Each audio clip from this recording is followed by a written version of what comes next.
everybody. It is November the 14th. Holy smokes. It's Friday. Let's land the plane, guys. Let's do it. I'm ready. Ready for the weekend. Who's ready for the weekend? Me. Who's going on Alabama? Alabama, sir. We're going to go see that football game. That's a big game this weekend. Alabama and Oklahoma. The game, the prime time, 2:30. That's the match. Does Alabama, the band, play at halftime? Heck yeah. Because that should just be a gig they have. Yeah, halftime every... Oh, I'm in a hurry to get things done right. That should be. That'd be the best. I'm sure that's happened. It has to have happened. Oh, yeah. They probably went to school there. As the band I'm sure that's happened. Ever played at... So it's a 2:30 game tomorrow in Tuscaloosa. Tuscaloosa. Yes, the band Alabama has played at various locations, including the University of Alabama. Of course, it's Alabama. Yeah, they have to. It's Alabama at Alabama. But have they played it like at the game at halftime? Listen, Alabama football's got a rich history. Mm-hmm. That's Roll Tide, right? Yeah, Roll Tide. Okay, Roll Tide. Yeah. I got to get all my Roll Tide. I got to get all my phrases. I bet you come back with gear. Merched out. Oh, heck yeah. Do you already have the gear? Well, we're kind of merched out anyway because I kind of get that stuff for Christmas from my in-laws because my mother-in-law's an Alabama fan. So I've got a T-shirt which I could probably wear tomorrow because it's gonna be like 77. It'll be nice. Which would be nice. In Tuscaloosa tomorrow, it's gonna be in the 70s. Yeah. So like 76, dang. 77. It's gonna be absolutely. Man. Perfect. But listen, man, the daughter is, she's a mercher. She likes merch. She's already got some Alabama merch. She's a senior in high school, right? So she's a junior. So this is the time when the kids are starting to get an idea of where they may want to go to school. And are you pushing? Am I pushing for Alabama? Yeah. Well, I'm pushing for whatever is going to make her happy. But if I'm being fully honest, she's already visited 5 or 6 schools. Most of which are places I don't want to go. So yes, I am pushing for Alabama. She really loves New York City. New York City, and that's great. That's where they make salsa, right? I love New York City. I'd love to come visit New York City, but at the same time, like the school year's during the winter, and I keep telling her, I was like, "Do you understand? New York City sucks in January. It sucks. It's cold, man. You got to walk everywhere, and it sucks. It's cold. Yeah, it's a walking city, but that's why we got coats. And that's exactly what she said. What's funny living there? You don't even. I mean, obviously, you just do it. Yeah, you get used to the cold and.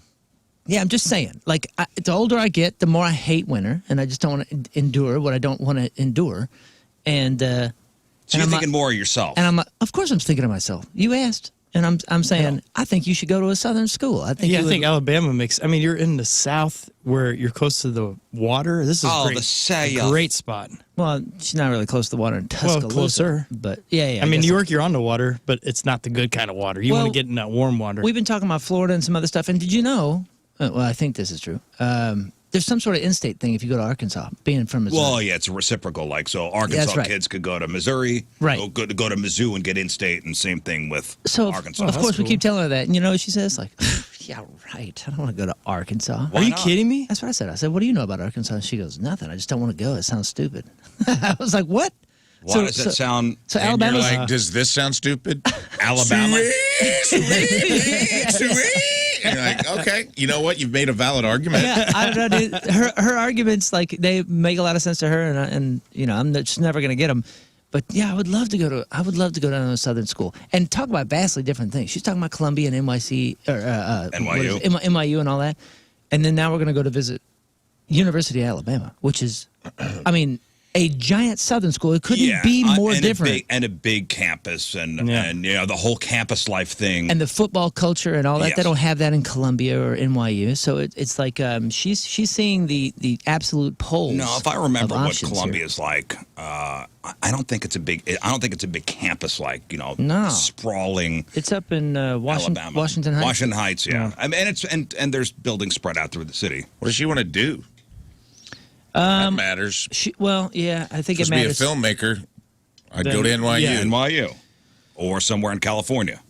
Well, she has 2 major interests, but honestly, at this moment, I'm not sure if she's fully decided. So she can kind of go anywhere and get the gens out. Right. Okay. Right. Well, Should be fun. Should be an experience. Yeah, but she's, exceptional student, very brilliant mind, very disciplined. She's killing all the honors courses. I mean, she's a cheerleader. She's in this club. She's in this club. So, I mean, for the most part, hopefully on paper, she'll have she her gets pick. to pick wherever she wants. Does she have any Native American blood in her? Because that. Don't we all? We're from Missouri. Yeah. Well, you could put that down. Of right? course, half You can write that Cherokee down. and Choctaw. You write that down. So you're heading down south. You know what's heading up north? Armadillos. And apparently we got a problem here in this area. You ever see them in your neighborhood? Yeah. Yeah, we see them all the time. I haven't seen them yet in mine. Oh. Yes, Sorry. Rafe? I was looking up what it took. You're like, Alabama, she's getting good grades and all this stuff. And I go, what do you have to get into the University of Alabama? Oh, go ahead, please. Oh, yeah. She going to get into in the armadillo a talk. 15 on your ACT. Oh my gosh, Which I think that's is signing your name. You get an 11 for putting your name on it. That's pretty. I think you start at like 14. Yeah. I think as soon as you touch the paper, you got a 14. Well, I'll tell up. you. So my son wants to go to Florida. Go Gators. Oh yeah, I've heard good things. And We've so been my looking into it. in-laws live in Florida, and they have something called a grandparents. Yes, they do. A grandparents. Oh, that's smart. Something or other. I forget the exact name of it, but you have to first apply for it, and you have to have a certain academic standing to get this. So I think for your ACT, you need a 32. A 32? Are you kidding me? That's high. 36 is like the max, I think. Whoa. I need a 32. There's no way. That's Bright Flight. Some places are like that. The minimum of 32. That's You need to get a 32. to For be a out-of-state Gator. kids. I don't know. No, to get the in-state. Oh, To qualify for you're in-state tuition. you're sure? Okay. To qualify, not to get into Florida. Loophole. Man. But They to don't. get- No one in Florida will get a 32. Well, it's the outsiders Oh, okay. coming into Florida who will be eligible for this grandparents.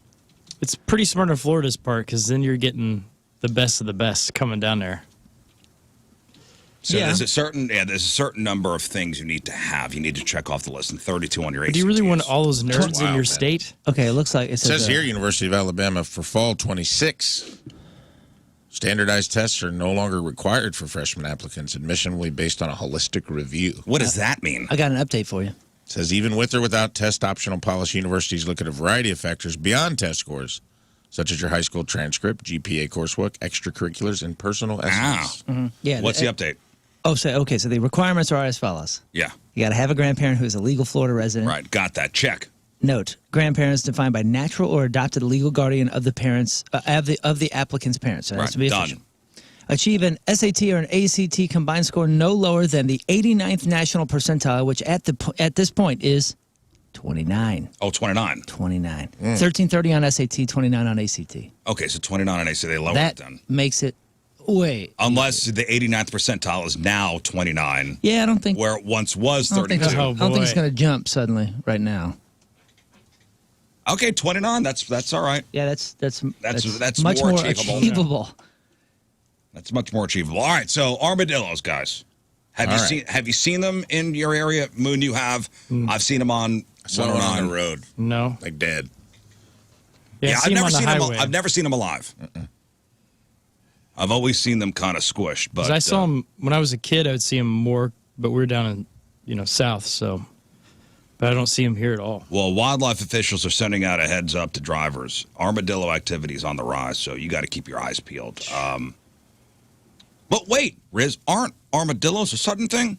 Well, you're not wrong. They are a southern thing.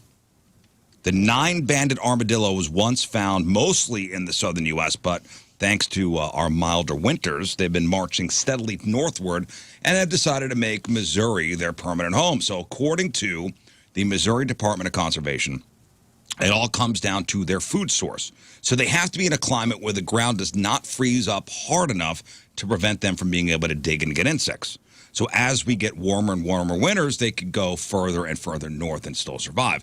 So as the temperatures drop in the fall, bugs are harder to find. This means armadillos are out and about more often, wandering farther and frequently crossing roads to find their next meal. So here's where it gets dangerous, and I did not know this.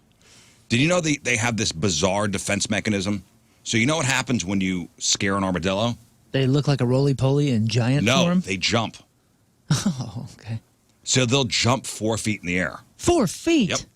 With them tiny little weird hoofy legs? If they become startled, they jump straight up in the air to about 3 to 4 feet. That's fun. That's cool as heck. I want to scare an armadillo. So this will scare off like a coyote. But it's terrible when a car is speeding by. What? It hits or speeding towards them. And you're in a car. I mean, Moon and I drive, pretty low cars. Yeah. That thing will hit your windshield. Oh, man. You guys need to get lift kits on those cars. Or if you're driving an SUV, it'll go right in your grill. Yeah. Oh, my gosh. That's amazing. And then it'll be what, Scott? An Armadillo. Armadillo. That is correct. Thank you, Scott. Thank you. So getting startled by the car, and then they jump straight up, and then they land right in your grill, or in some cases, will go through your windshield. So here are what officials are urging people to do. Listen, guys, slow down, especially in areas with low visibility or near wooded and grassy roadsides where wildlife often hangs out. And if you do see an armadillo, don't swerve. Swerving could cause a much more serious accident. The safest thing to do is brake firmly, stay in your lane. Turn into the armadillo. Take it out. Like a skid. Try not to scare it. Will it,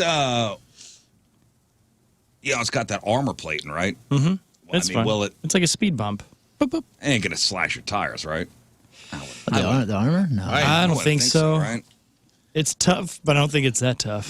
They're one of the coolest animals because they're one of the, I'd say there's probably 10 or 12 we could think of right now that look fake when you see them in real life. Yeah, is that a real thing? You look at them and you go, what? No way. Yeah, it's something out of like, the Jim Henson workshop. Yeah, it looks like just like the cartoons made it look. Like they look fake. Yeah. They look like movie props from a Tremors movie or something. And they look like the future or the past cousin of the armadillo. Oh, by the way, they carry the bacteria that causes leprosy. Oh, yeah. I So, forgot about that. That's why they leap so high. Leprosy. No, Scott, swinging a miss on that one. So don't touch them.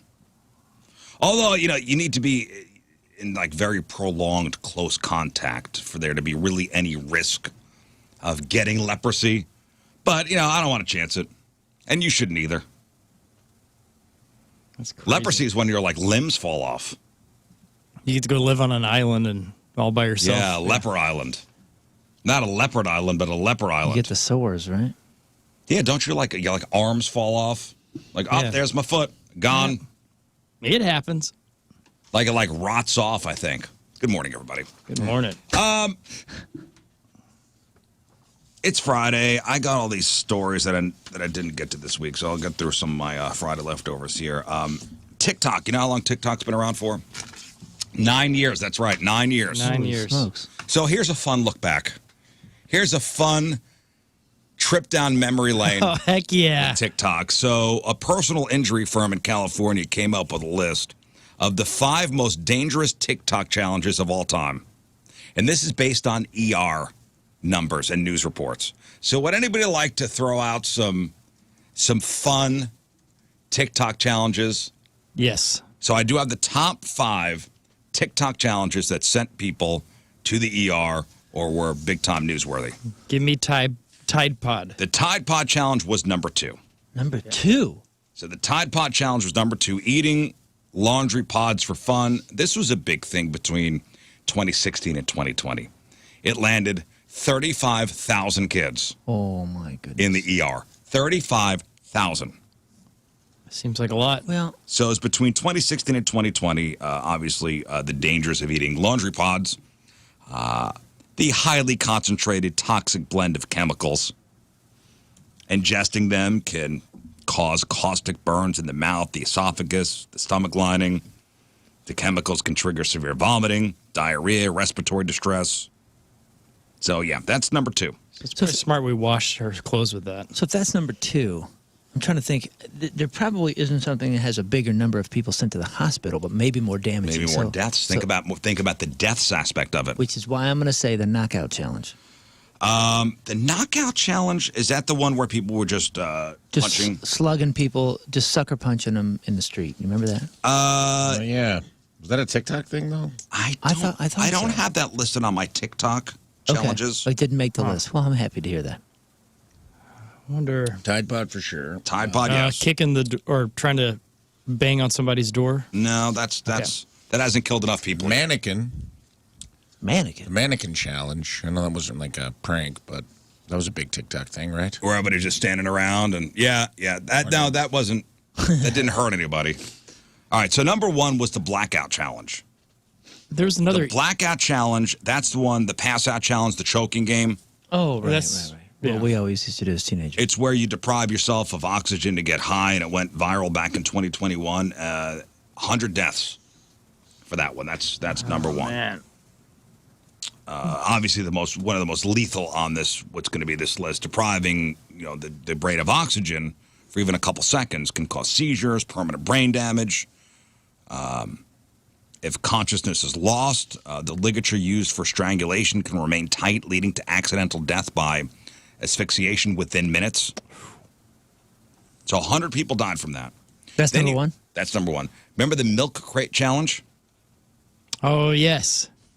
So this is the one where they had people walking up and down a stack of milk crates. Oh, that's because right. it was all over the world. That one went forgot about that. full viral. People were dropping hard, dude. Yeah, even in the middle of Africa, you see them do the 8,000 ER visits. Oh man, that was concussions, bruises, broken bones. Very funny to watch. Yeah, because once you saw somebody that you could tell is not an athlete on a day-to-day basis, get past like the 4 stack, you're like, oh, buddy, you're going down. This ain't gonna end well. Yeah. Then there was the fire challenge. That's when you pour flammable liquids on your skin and light it.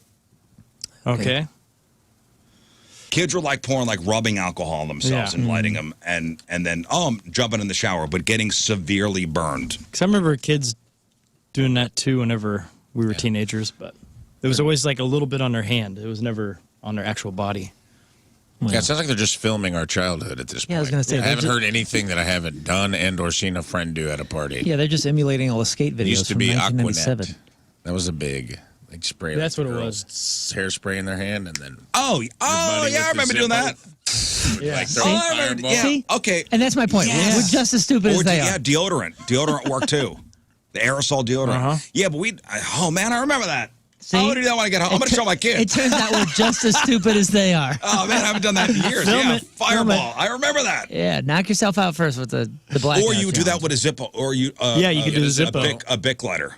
Yeah, you'd like spray it until it like pooled in your palm. In your palm. Yeah. And a Bic lighter. I still do You that. could throw a little Shrike. Because every kid that smoked could do that trick. Yeah, how you can I haven't done that in so long. I'm going to take up smoking again. Yeah. Just for that. just for the fun. Just Yeah, for but the tricks. these idiots are taking rubbing alcohol and pouring it like all over their chest. They're not safe like we were. with the attempt to extinguish it quickly. So obviously the risks are obvious and pretty catastrophic. You got to keep things simple, like lighting your farts on fire. You know what I mean? Well, that'll send much to my uncle went to the ER. For that? I mean, he had his shirt tucked in. He had one of those farts that rolls up your back. Get out of here. Impossible. No. Singed his own neck hair, burn his It went all the way up his back? What burn are his you like butt talking hair, about? his like bunghole hair. How'd it get that far up if it was on fire? He like the flames rolled up the shirt. You know, his shirt Well, tucked in too gaskets, tight. what is it, methane? Did you witness this? No, of course not. This is an uncle story. Let's take it with It's a grain of salt. it's a Williams legend. He got you going I on would have that. been a child. I was a child. Yes. I'm just a baby. child. That was him teaching you a lesson. Well, I mean, it was corroborated, but that could all by other uncles. So, what do you? Was everybody drunk? You know, and they were in high school. He had to go to the ER. That was corroborated by my grandma, which feels a little more credible. Okay. My grandma was like, "Yeah, we had to take him to the ER because he was here doing it with his friends, and he ripped a big one." I have a feeling it was probably something else, and that was the cover story. That was a cover like story. the Aquanet Oh, okay. all over his back. That may have very been a possible. cover story. This is probably true. Did you- But the story I told was that he had his shirt tucked in too tight. He ripped the big one, tried to light it, rolled up his back, burned all his Wow. butt hair and all the hair on the back of his neck. He had to go to the ER. I mean, you did it, right? Everybody did Lighting that? farts? Yeah. I don't think I was ever successful at it. How not? Like, don't know. it was so much fun. It was like a flash, like flash paper. Just like, Yeah. pff, I never. you're like, I whoa, never it tried. worked. Well, It this was dump wild. fire challenge, we're talking third-degree burns and skin grafts and permanent disfiguring scars. And then there was the Benadryl challenge. The Benadryl challenge. This is what was that? They were drinking a whole bunch of it and then trying to stay awake. That was, you are encouraged to take large doses of, over-the-counter allergy meds. Kids are trying to get, high or, they're trying to hallucinate. Obviously, the danger of this is, overdose. And this was a big thing back in 2020, the Benadryl challenge. So those are the top 5. But I do have other ones, other dangerous internet challenges. The NyQuil chicken. Okay, NyQuil chicken, yes. A bizarre and dangerous trend where people would cook chicken breasts in a pan while pouring NyQuil over them, supposedly to infuse the meat with the medicine. Yuck. That's so weird, dude. Do you remember what it looked like? It was like turning purple. Like all green. Yeah. Oh, yeah. There's like a blue-green one.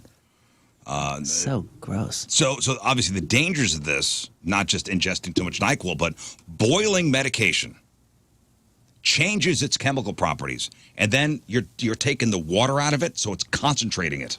Oh, boy. Making it some cosmic. Making it far more potent and far more dangerous. Cosmic syrup. Inhaling the vapors alone, the vapors can be damaging to the lungs and could cause an overdose. On the NyQuil? Yeah. You can OD on NyQuil? You can OD on anything. Fall asleep for you, OD. I mean, you can OD on Yeah, but water. if you're boiling the water out of it, so you're concentrating it. And you're All right. standing above the stove there? Yeah. So eating this NyQuil chicken would mean ingesting an unknown, unsafe, and super concentrated dose of medication. They're talking liver failure. They're talking overdoses and other severe medical emergencies. So dumb. Okay, do you guys remember the Thinking about the amount of NyQuil I the Skull Breaker challenge? Oh, my gosh, no. Don't like the sound of this one. It didn't sound like it lasted long. You saw the videos of it. I did. Skull. This is the one where 3 people stand side by side.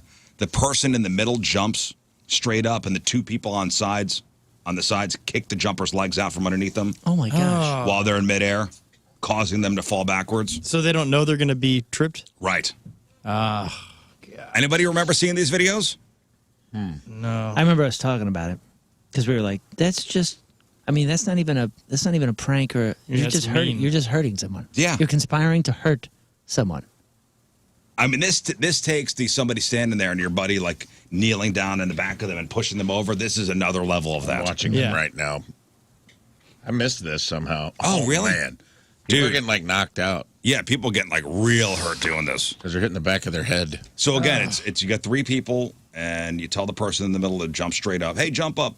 We're all going to jump, and the people on the 2 sides just kick their legs out unknowingly.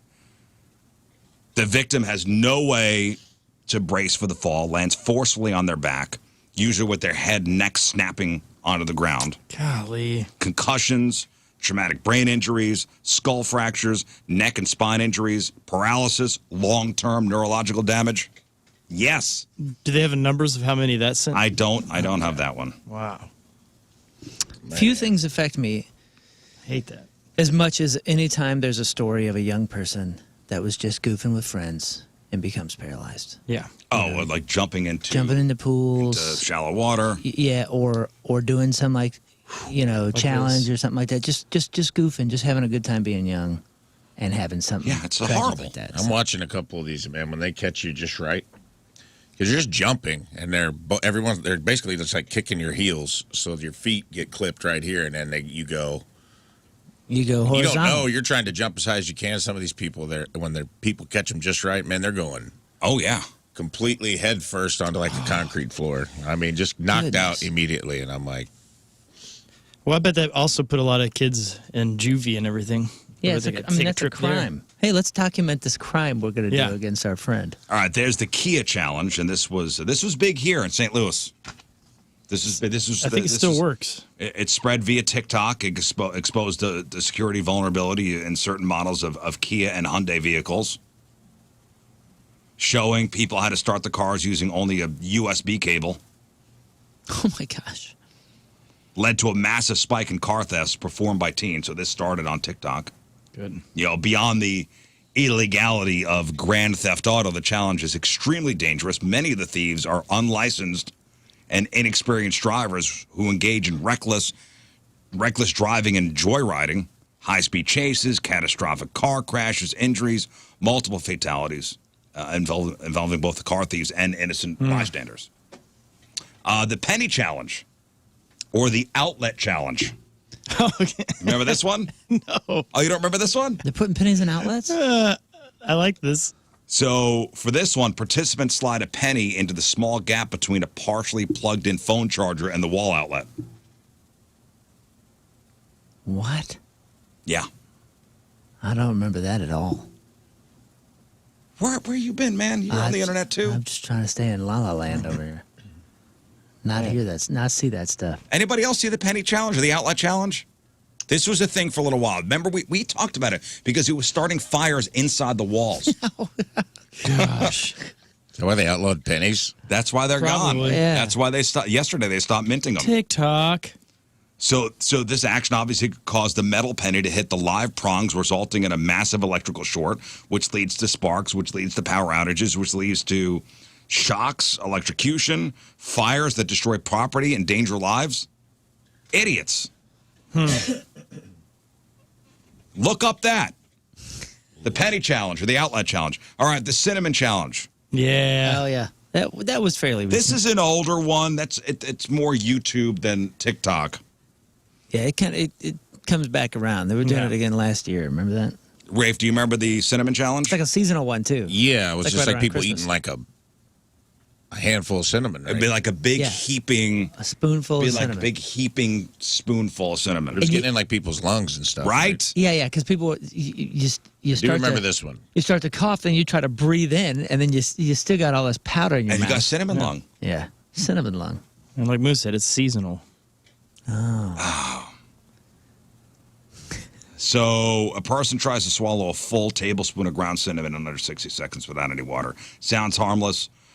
Cinnamon is a caustic powder that coats and dries out the mouth and throat. The natural gag reflex. Some of us don't have it, right, Scott? That's right. Often causes the participant to inhale the powder, leading to choking, throat irritation, breathing difficulties, and in some cases, aspiration pneumonia Ugh.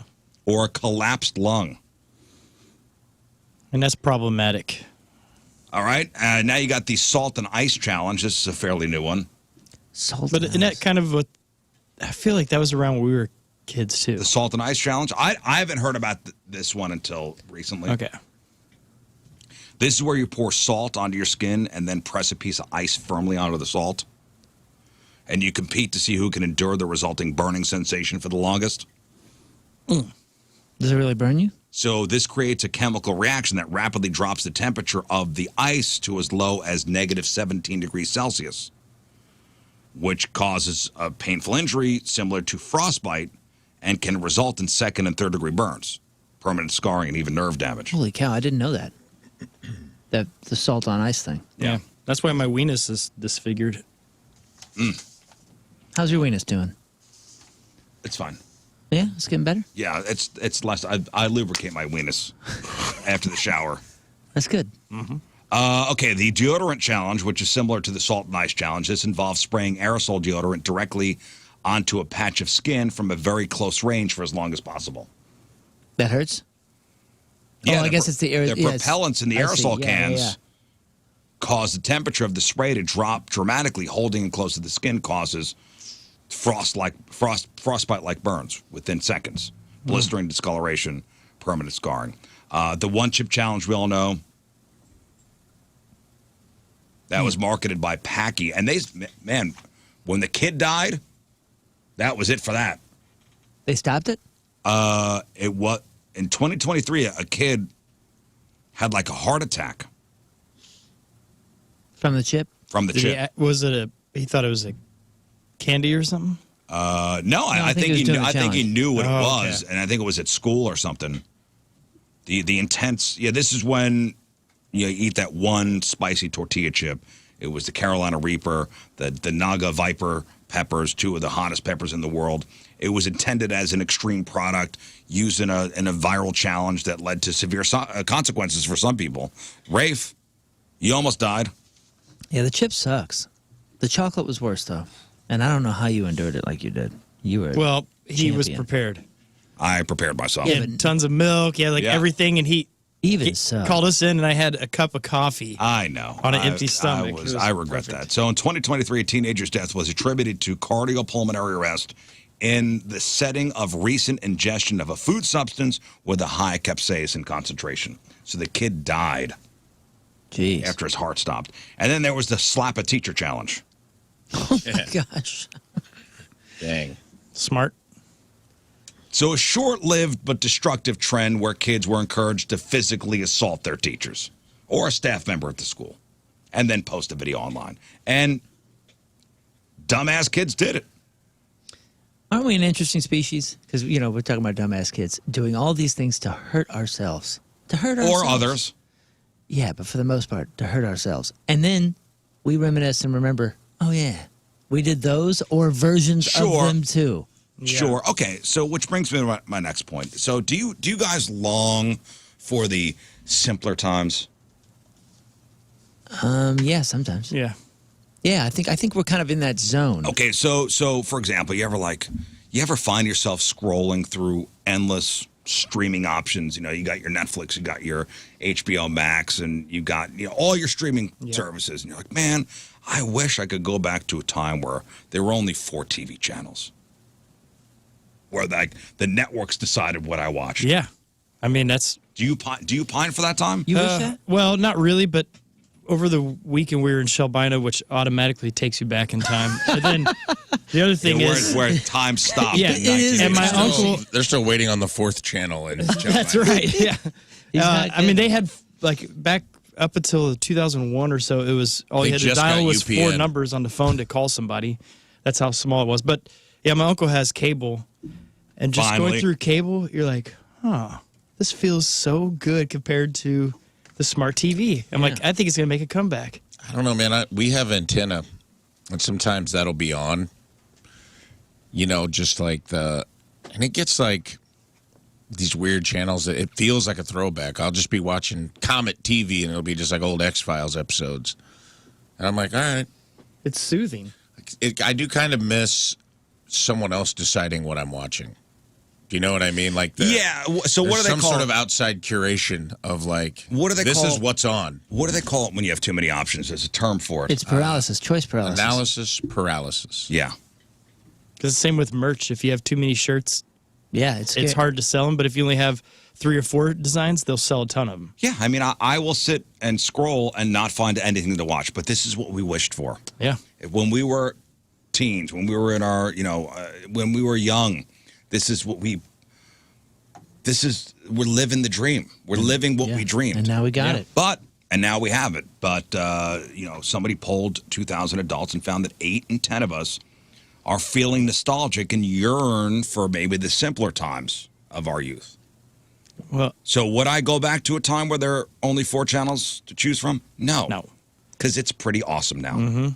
Even though I can't find anything to watch, it's pretty awesome. My wife helps keep that in check. She has more discipline than me, and I'll find myself. So there's this new Vince Gilligan show called Pluribus out. And my son watched the first episode. I don't know anything about it except for 100% on Rotten Tomatoes. It's another Vince Gilligan thing, and it's that Rhea gal from Better Call Saul, and she's amazing. So I'm so interested, and I'm like, yo, we got to watch this. And she goes, listen, we commit to one thing, which right now is Game of Thrones for the 5th time. She's like, we finish it out. Otherwise, we're going to get ourselves lost. We'll be watching 3 or 4 things. It happens every time.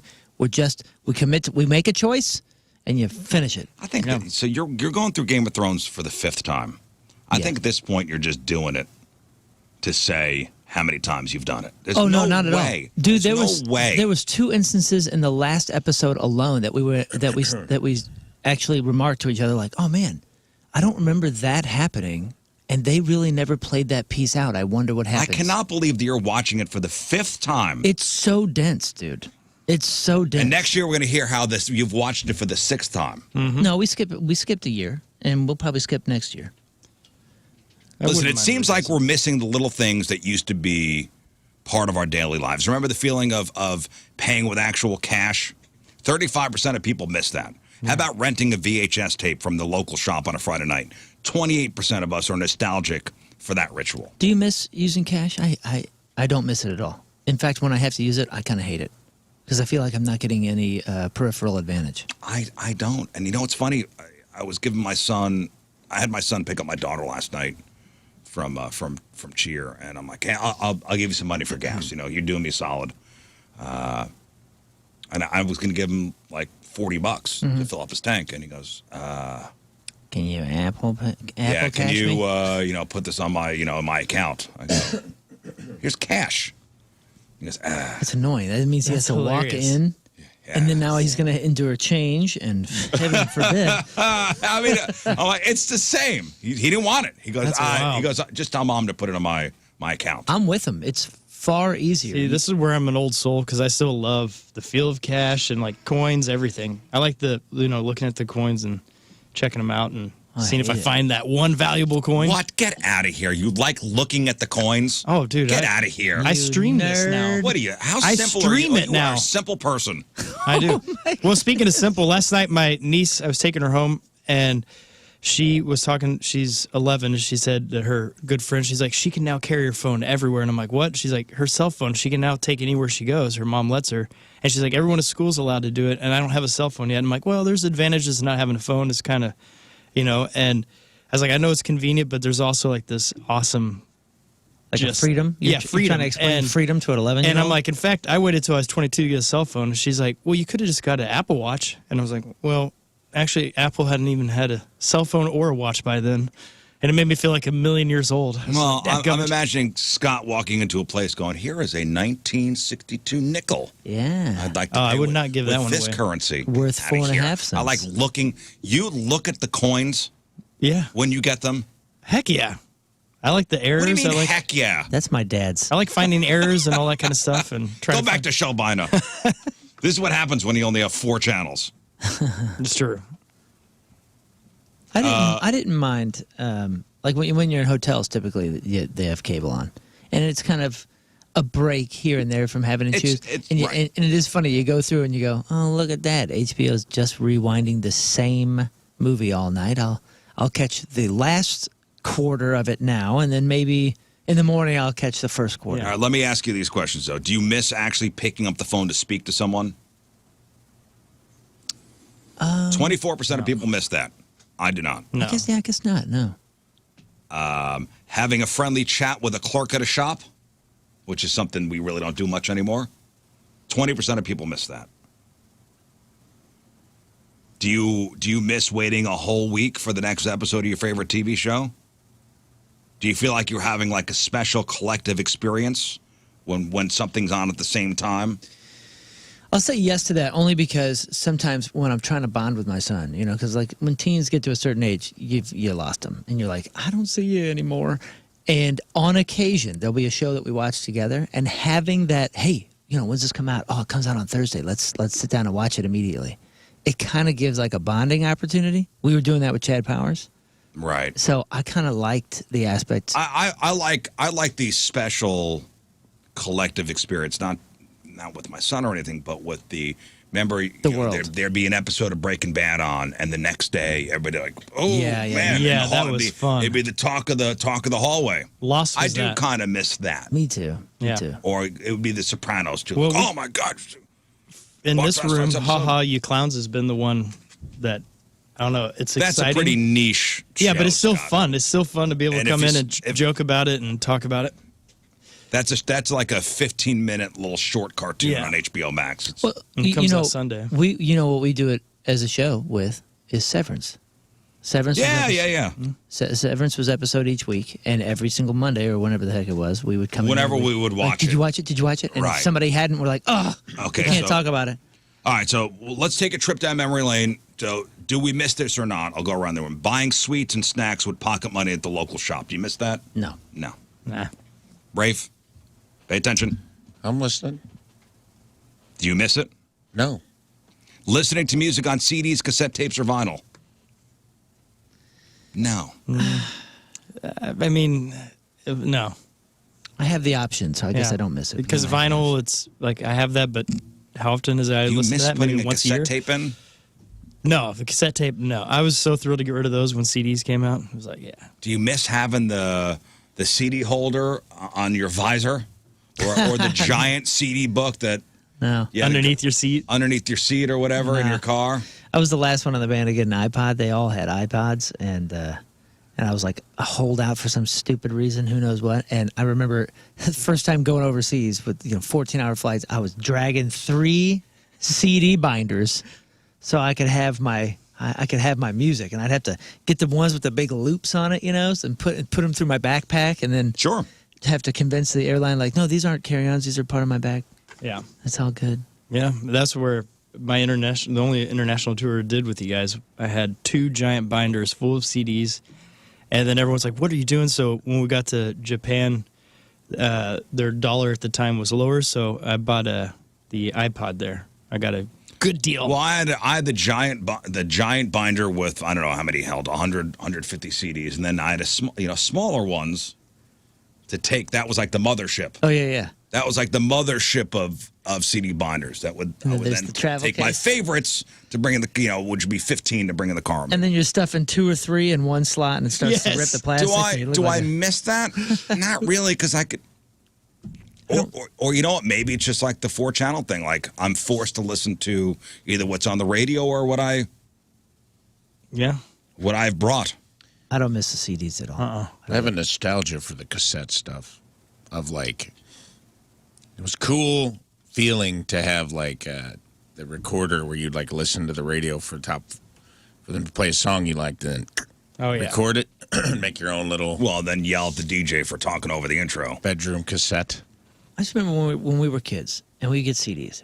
All the old people would always be like, all the annoying old people would be like, oh man, I remember 8 tracks, blah blah. And you're just like, shut up, old man. Yeah. Shut up. There's no way that was any better than the CD. So what are you talking about? It's the same. And thing. I just don't want to sound like that guy. Yeah. From 1989. Do you miss writing and receiving handwritten letters? Yes. No. You do. I still like to write. Yeah, I still write people letters. A little bit. I don't. But why? But yeah, but why would you miss it? Yeah, nobody ever wrote me If you anyway, can still so. do it, do it. Oh. I have a couple aunts that still send. I guess I stand corrected. I do not miss it. Well, I mean, you still do it, right? I feel like, there's people that are still doing it. My mother does it. I don't receive My wife does. as often. Oh, but you miss getting them. I see what you're saying. They say writing and receiving. Yeah. Flipping through a physical shopping catalog. They still come. I got one yesterday. Really? Yeah, they still Oh, come, for but they go right in the Sweetwater or garbage at something? my house. Yeah, I get the music ones. I get the fashion ones. Like I'll buy a jacket or something, and now they got my freaking address, so they keep sending me all this stuff. Like, would you like some more Southwestern jackets? Because we got lots of them in this book. Yeah, I keep getting a catalog from DXL, which is the big and tall boy store. And let me tell you something. I've slimmed down, DXL. Get out of my life. Stop sending these to me. Stop sending them to me because I'm not a DXL boy anymore. Don't tempt them. I'm just a regular XL boy. Do you miss using film cameras and getting photos developed at a shop? No way. No. No. I mean, it was fun to open the package to see if your photo actually looks good or not, but Hey, we're in a room with 2 Scots that both worked in the photo department. Yeah. Mm-hmm. And kept pictures. And took them home. And kept pictures, yeah. Did you too, Scott? no, I never actually. Oh, I thought you were in the photo department at Walmart. No, I wish. Oh, No, wow. I was a I came film to visit developer. you. I came to visit you in Walmart. I might have filled you in were one. always back in the photo department. Well, I probably filled in. Like if someone was gone, I'd fill in. Worked But there. I never. Pictures. And hey, I never took any photos home.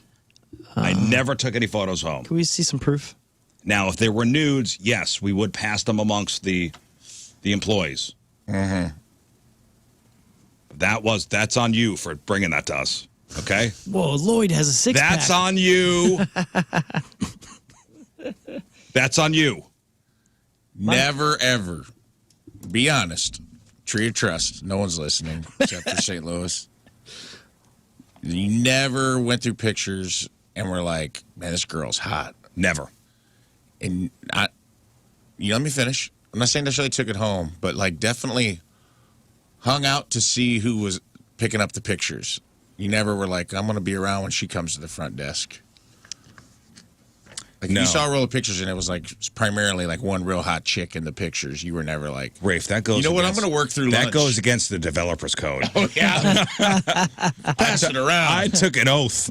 I took an oath. I took the Polaroidic oath. My mother still prints photos. Where? At Walgreens. She'll like take in her phone. Oh, yeah, they have the machine. You can just. Yeah, you can like plug it into a machine, which I'm sure is just jacking all your stuff. Right. Plug it into a machine, and then she'll print it off. So like, she'll be on Facebook or Instagram or something, and she'll see something like from me or somebody else that she likes, and she'll be like, I like that photo, and Print then she'll go and get it printed out, and sometimes it'll have like the likes and the comments on it. And you're like, Ma, you gotta get that off. That's my mom's favorite thing to do is send me a screenshot of a Facebook. Like, it's so derivative by the time I get it. It's so grainy. Right. It's like a screenshot of someone else's Facebook on her phone. I want to go back to the photomat rules Please. for a second. What were the punishments if you got caught? Did they warn you, like when you had a photomat job? Were they like, hey, if you get caught taking pictures home? He never found out. He never needed to find out. No. He took the code seriously. There was But never. they didn't give you a talk about it? No. So it wasn't frowned upon. It was just like, don't ask, don't tell. Okay, I'll be honest with you. So this was a little like photo kiosk that was in the middle of a drugstore. So it was like, let's say, Right. like a Walgreens or a CVS. That's Independent. exactly where I pictured you. Okay, no, I think I was an employee of the store. Of the pharmacy. But Oh, okay. but that little thing operated independently of, so it had its own manager Okay. of that. I was given zero instructions. Exactly. Hilarious. Okay, I was just told how to do it. Okay. right. And you weren't nice enough. Like if you saw a topless photo, you'd like put it in a separate thing. Be like, hey, I don't want your family to see that topless one. There you go. No. You weren't nice. No, I would come in to punch in for my shift. So I would do the night shift. Like it would be like 7 to close or whatever. Yeah. And the manager usually was the guy before me. Okay. A lot He of was working alone? He was it was always working alone. Was he a druggie? It was never, What was the pay? I don't remember. $6 an hour. Minimum wages? Probably a little more than minimum wage. So, Your Honor, I would like to posit the theory because I want to know your honest opinion. Now, I'm not saying you. Minimum wage, zero supervision, zero guidance ahead of time about what was Zero considered. guidance. It What was all considered- the instructions were how to operate the machinery. Right. No instructions on ethics, None. minimum wage job across the country. What do you think the percentage of photomat workers who are taking pictures home? Probably between 85 to 95%. Oh my gosh. But not you. I didn't. I hand to God. Now, I will say, Lord. that when I would get there to punch in and switch out with whoever was before me, again, usually the manager, Yeah. he'd go, hey, I left an envelope underneath the front desk, the front counter. Okay. And I'd open the envelope and he would have printed out the nudes for the day. No way. How often did this happen? I mean, it wasn't like once a day. It was like once a week? Yeah. Let's say once a week. Wow. Repeat offenders? I That guess guy that- Let's has say once a week. that guy has binders yeah, he's got a of stash. nudies Oh, at his boy. house. He probably took them home. I never did. I was also paranoid I was going to get caught. I'm just saying, like, I think, and I'm not questioning your integrity. I'm saying, in general, that job had about a 10-year run where it was pretty much just hiring people off the street, teaching them how to use the machinery and giving them no guidance about what was ethically right or wrong, or even threatening to fire them if they got caught. So the percentage of nudies floating around out there, people, was probably very high. Oh, very high. Yeah. Especially Very high. the ones that you drive up to that are now little ice cream stands, but they were the quick. Now they're like little coffee. Now they're coffee Yeah. shops. Those are the ones that you I was 18, 19 years old, Right. and this is when I was in my 2 semesters. I went to college. That was the job I got. Working in this little photo mat. I never took any home. I will be completely honest with you. Never. But if you know you got those pictures on your camera, and you see me With your hoop earrings and green with hair? my hoop earrings going, can I help you? Oh god. You know, with the Yeah, I wore a vest. Yeah, it was a vest job. That's a vest job. A guy in a blue vest and Jeffrey Dahmer glasses, and you're just handing over your most sensitive, personal effects. And he's listening to Astro Creep or White and Zombie you're like, or something. well, since you're looking at pictures that my family, perhaps photos in front of the house with my home address, naked pictures of my girlfriend, I should probably sit here and watch you develop these. Are like, no, you go about your business and just come back in an hour. 99% of the pictures were innocuous. It was, of course, nothing. But every once in a while, you'd go, oh. If it was a nude, the machine like make a noise and have a red light flash. Whip, whip, whip, whip, whip. I'll never forget finding like some photomat nudies of my friend's sister at his house. Like just and I was like, whoa. Well, if you guys worked at some of these places, so you'd put the film in a machine, and the machine would print the pictures onto the photo paper, and you would just have to thumb through a couple to see if the color was okay. So you wouldn't go through every picture. But you would, because you were doing the overnight, and it's boring. There was usually a lot of work to do. It was a job where. There was not a lot of downtime because the machine would take a little while to go, and you'd have to. This was in the time if everybody was using disposable cameras too. Oh yeah. So you'd have to. There was a box that you put those in. And you'd have to crack open with just your hands in the black box because you couldn't expose the film to any light. Interesting. I never thought about how those. That was the zone. That was like peak. Throwaway camera. Yeah, this was 97, 90, late 96, 97. Yep. So it was peak disposable camera time. I like the idea that you only looked at a couple of photos for color matching, but I have a feeling that a lot of photomat people were looking at all the pictures. Oh, yeah. Just to see what they could see. Listen, this was so long, I'm trying to remember back to being only at the job for a couple months. Yeah. But for a brief time, that was my gig. Lots of memories. Lots of memories. I wonder if how many times you looked at a crime scene and didn't even know it. Whoa. Or didn't because you only looked through one or two for color matching. And you know what? You could have solved the crime. Really thinking about it, I was on my own. I was given. There was no oversight. None. None. No, you just had that universal guilt cloud over you where somebody was watching and you didn't want to get caught doing anything, so you're just like, huh. There was the power rests in the vest. When you put that vest on, it's like being knighted at the photo man. I'm in charge. Bend your head down, Sir Scott. You shall be entrusted with the dark room. With the privacy of your community. Did you have to go in a dark room? No, the only dark room was the box that you put the disposable camera in to crack it open. Okay. That was it. All right, well, speaking of technology, it's crazy how fast these Black Mirror episodes are becoming a reality because talking to dead people is about to be a thing. So an AI startup in LA called Two Way. It's 2WAI. It's pronounced Two Way.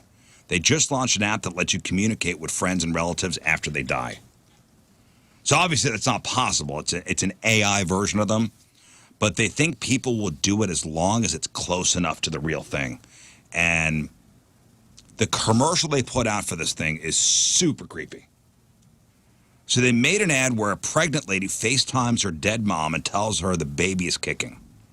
And then it skips ahead to the kid at 10 months old, and then 10 years old, and then 30 years old. And he's talking to the grandma like she's still alive. Oh. Dude, listen to this. I don't know if this is healthy. He's getting bigger.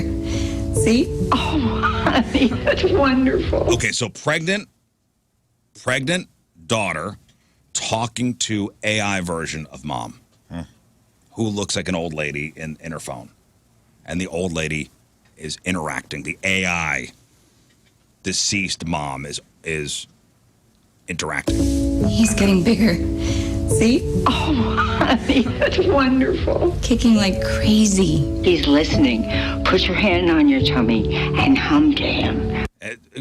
By the way, AI grandma sounds drunk. This is dark, brother. You used to love that. Hi, Grandma. Hey, Charlie. And this is 10-year-old. This is now the kid who's 10 years old coming home from school, talking to AI grandma, who looks the same as when he was in utero, in his phone, running down the street. How was school today? It was really fun. Look who's going to be a great grandmother. Oh, Now it's 30-year-old kid. Oh my Look. gosh. Look who's going to be a great grandmother, AI grandma. Now now the kid is 30. Grandmother. oh, Charlie. Oh, congratulations. Yeah, if you missed When that is part. it over, Charlie? Look who's going to be a great grandmother. Oh, Charlie. Oh, congratulations. She says that he's been kicking a lot, though. Tell her to put her hand on her tummy and hum to him. You loved that. You would have loved this moment. You can call anytime. Oh, Does my this commercial God. end with Charlie standing next to Grandma? And now it's the other generation's talking Charlie, to when do I get to rest? Yeah. Never, Grandma. Never, Grandma. Sponsored by Anthropic. You're in a server in San Antonio. So they claim they can make a realistic avatar of anyone. This is a drug, dude. You just have to record them talking for at least 3 minutes. Dude, it's... This is just a drug. This is the next drug, This is wild. and I don't like it. This is not healthy. I can understand how it can be. It can soothe. alleviate some symptoms of things, but this is a drug, and it can only get out of hand. Haven't these people seen Black Mirror? I know. For goodness sake. This Dude, is I will the- tell you, like, as far as sci-fi futuristic movies go, you get a AI gravestone, it's kind of tight. You can go talk to the stone. Like where the stone, like, does a Star Wars hologram of your... Yeah, you know what it's going to do? It's going to Deceased? pop up and be like, Oh. "Sup? You haven't visited me in 18 years." Mine would be programmed to make you feel guilty. Yeah, where you been, you This- jackass? That's what you need. This tube is brought to you by Taco Bell. Thanks for Wow, stopping this by. AI grandma is still racist. They didn't have to do didn't have to do that, but they did. That's cool. I don't know, man. Fortunate. So again, so let's say you That's wanted not good. wanted to make an AI version of a loved one. You just have her record or he record 3 minutes of them talking, and they could use that Yeah, to yeah. make this AI. The reaction online is a mix of excitement and utter disgust. Some think it's weird. Some things it's evil. I don't know if I would go with the evil part of it. I think it's definitely weird, and I'm not shocked. No, this is the expected fallout of all the good that all this tech can bring us. There's always going to be good. There's always going to be bad, and I just think that this is Yeah. this is Yeah, this is a This is the weird. Jurassic Park moment where he's like, just because they're so busy trying to figure out if they could, yeah. nobody asked the question if they should. You know, like, imagine your wife died. God forbid. And you just got hooked on, like, you couldn't move on because they Right. gave you, like, a holographic image of her. Right. I'm sure Talking and it would be interacting. Yeah. very comforting at the beginning, Right. This And is where the then- unhealthiness comes That's in. what I mean. It's a drug. like a crutch But to where, like, you can't move on or you can't let go. Yeah, because The now, kids- now you have the option. So when you are forced, like we are supposed to be as humans, to understand and accept loss and move on and generate some sort of maturity from it, you can always go back and get a hit. Right. yeah, but I think this is perfect for the kid who actually became friends with my buddy. My buddy. Yeah, now he gets the AI version of a friend This like is that. my buddy. This is AI. this is the My Buddy for adults that Yeah. that should not need My Buddy any longer. Yeah, but you didn't have such an attachment to my. You had an attachment to my buddy because it was a toy. Yeah, because you And were then a you child grew out and of you it. needed that. You don't grow out of your parents. Well, with the software updates, whenever your phone no longer allows it to work, But yeah, but you do. They grow out of you when they pass on. Yeah. Well, yes. And But to and- say it's to equate my buddy and oh, yeah. dead mom. Well, yeah, of course. He's just like Well, you know think making about, a like- reference of attachment. also The other ramifications when they start, the death of a child and they start aging up the AI and like people can't move Oh, on yeah, from those sorts of traumatic Right. things, man. Like, Oh man. But think about the cool thing is you can bring back historical figures and talk to them. Yeah. Yes. You finally get your Hitler AI. You've been talking about it forever. Well, I got Hitler. You never shut up about wanting your Hitler AI. And dude, I got Hitler. You're gonna get it. I got Hitler news, by the way, just a second here when I get done with this. Hey, king of the segways. and by the way, 2013 Black Mirror episode predicted all this. Is this the Damian Gleason one? This is the woman makes an avatar of her dead boyfriend based on his social media and then uploads him to an AI robot. Yeah, they send her the parts, and like he's a lifelike robot, and he acts like him and does all this stuff, and you're just like, this is not good. And what happens? She leaves him in the attic. Remember? That's right. Because if she can't move on, and she finally realizes it, and it's as if she was breaking a drug habit. Like eventually she leaves him in the attic like you would do with an old photo album. That's right. I forgot how that ended. I just remember that was one of the heavy. Yeah, it was a heavy one. That was heavy, boy. That show is crazy. That was a heavy one. So I don't like it. I think it's strange. And I think it could cause a lot of harm to people, honestly. I feel like we already have a really difficult time figuring out how to approach death right now, especially as Americans. I'm not sure. I feel like there's like certain European cultures that seem to have it a bit more natural. Yeah. Like they figured out a bit more of a natural way or like a family aspect to it or something. And the resources, too, we're using, man. Like, yeah. I'm not even trying to, like, have that fight, but I was talking to Daniel Van Kirk last night, and he made a reel that was, like, about AI and, like, all the water they use for the servers. Perfectly done, and it's like, he was saying last night, he goes, look, man, we got to stop with AI, because he's like, it's a great tool if you're, like, making a presentation or something like that. He's like, I don't need to know what the Sopranos look like as babies. We don't need 80,000 gallons of water. Hey, but if that comes across my feed, I'm not turning it off. That's what I'm saying. We all say we hate it. That's my point. I don't say I hate it. You just said you hated it. Like, we ran the tape back 4 sentences. You go, I hate it. He said, I don't like it. I don't like it. I don't like this. I don't like this. He's talking about this. I'm talking about specifically. But if you... Soprano babies is there was the trend of everything being babified. Yeah. Where everything all over it. Babies all over it. Theo Vaughn. It was like every other video was. And now I'm into AI, Mr. Rogers, and Bob Ross doing bad things. And Stephen Hawking. You sent me a lot of Stephen Hawking doing stuff. Okay. I'm addicted. All right? You're part of the problem. I'm part of the problem. We don't care about your grandma. I need to see Stephen Hawking riding a bull at the PBR. That was a funny one. I sent you that too. I know. It's a great one. Man. That kicked off a whole new Would you like me to algorithm. send you those too? Yeah, please. Okay. I would love it. All right. And finally, before we move on, Hitler's DNA. Yes. No. What a segue. Gonna put him in a robot. Hitler's DNA. King Scott. My Hitler. King Scott just perked up over there. He's chubbing up. So I guess somebody got Hitler's DNA. How so? Like off of a cup from the eagle's nest or something? They got it from a relative. Well, then it's diluted. Well, it's the mustache. There you go. So a DNA testing of Hitler's blood indicated he likely had a rare genetic condition called Kallman Syndrome. Which excuses what? Couldn't stay Kallman? Kallman Syndrome. Kallmann Syndrome. So what does this mean? Kallman Syndrome can seriously disrupt puberty. Its symptoms can include micropenis. You being serious? Yeah, 100%. I mean, that's well documented. Yeah, it's well documented. That he's got a tiny peen? Micropenis. Oh, just because of World War II?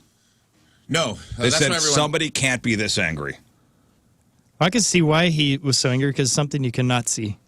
Hey, wait. But what do you mean so angry, though? Like, are you referencing just like the speeches that... So evil. Okay. Because no one could be that upset unless there was something else bubbling under the surface. So it wasn't his art. But it wasn't that. Like, it is. I think it was well documented by former partners. Well, he apparently was very uncomfortable around women. Except for Ava. And never entered into intimate relations with women. No way. What in the world are you talking about? Took her with her. Who has this documentation? By the way. What do you mean? It is a well-established fact that he was not... Maybe Eva Braun, yes, but he was not a ladies' guy. Is that why the rumor was it was a woman's body? I didn't know that. I don't know, man. The Soviets said that. I think it's real easy to go back to the 40s, the 30s, and see what's not there, and then just assume. I mean, I don't know what you mean by well documented when we're talking also about a good dig to 1930s. make him look like a moron. Body. They found his an body. autopsy. It was documented that that he had a micro, and also the thing where he had. No, that's the thing. That I don't think they got it. The Russians burned his body. Yeah, almost immediately under after a parking lot. Almost immediately when So they you just got think to this was like, it'd be funny. Yeah. Yeah, This guy was kind of an a-hole. Why don't we get? There's a whole documentary on this coming out, and researchers and legit. It's called. I just don't want to look. Documentary's called Hitler's DNA: Blueprint of a Dictator. Okay, I just don't want to look at the 1930s. An international team of scientists analyzed a blood sample taken from a piece of the sofa on which he died. Man, this should make this a mini-series. They took DNA, a blood sample, from the sofa where he died. Okay. Wow.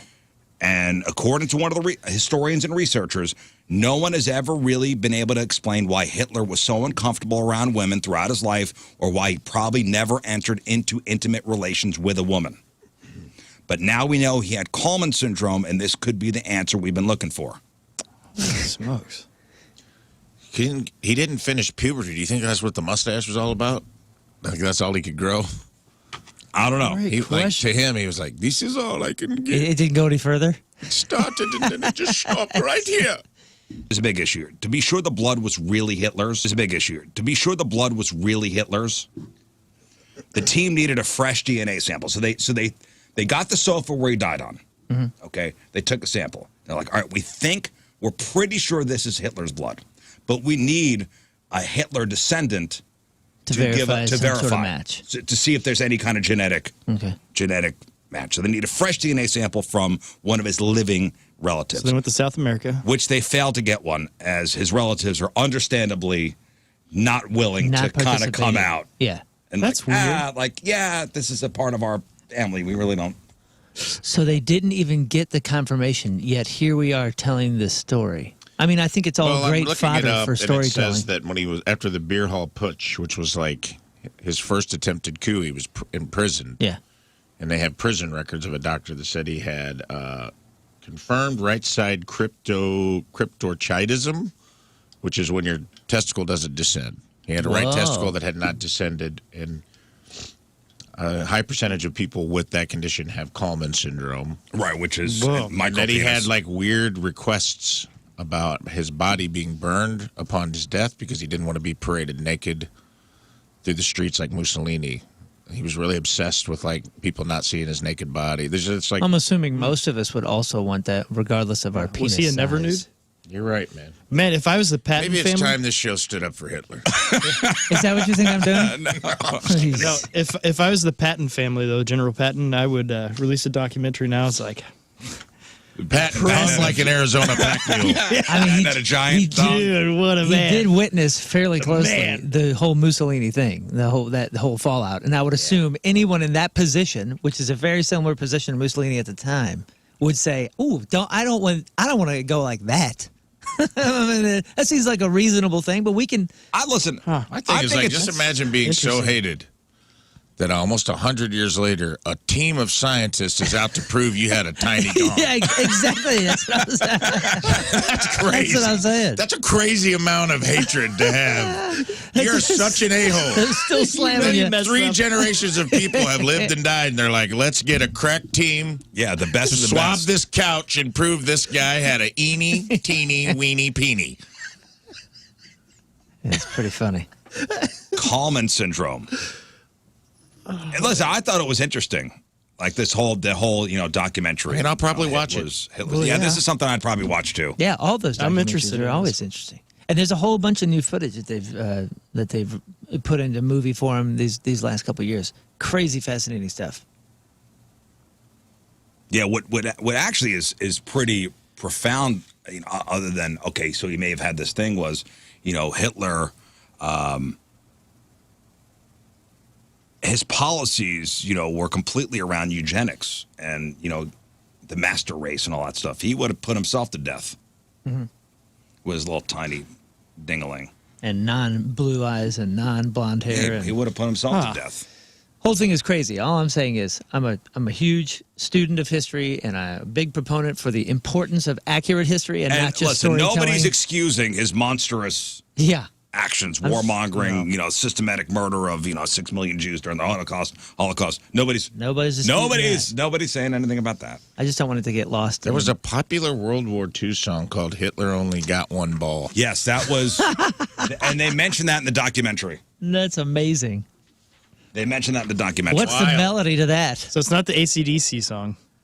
I don't know. Should we look it up? I feel like we're, as a show. Yeah, we got to listen. We got to take. We have to move on. What song can we apply the melody to? Like, Hitler had one ball. Maybe. We got to move on. But first.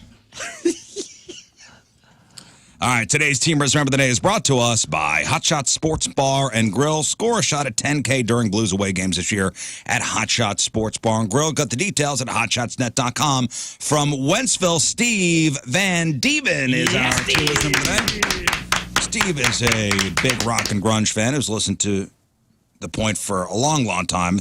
Been to many Point shows.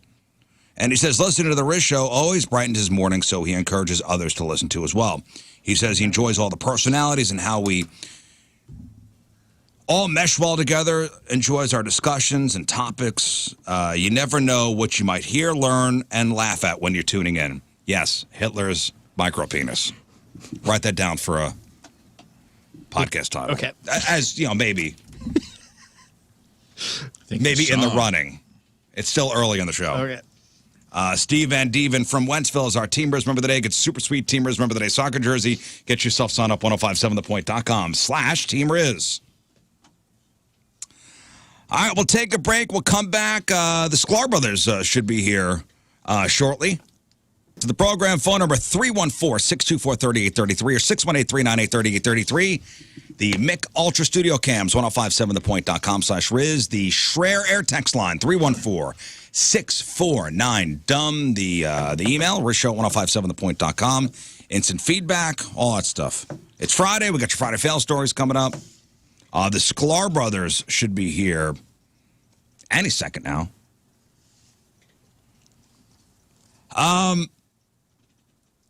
We are looking for opening acts for Rizz Show Live, which is coming up on December the 12th. So, hey, if you got a talent and you wanna display your talent on stage at the pageant in front of hundreds of fellow Rizz Show weirdos, please go to 1057thepoint.com.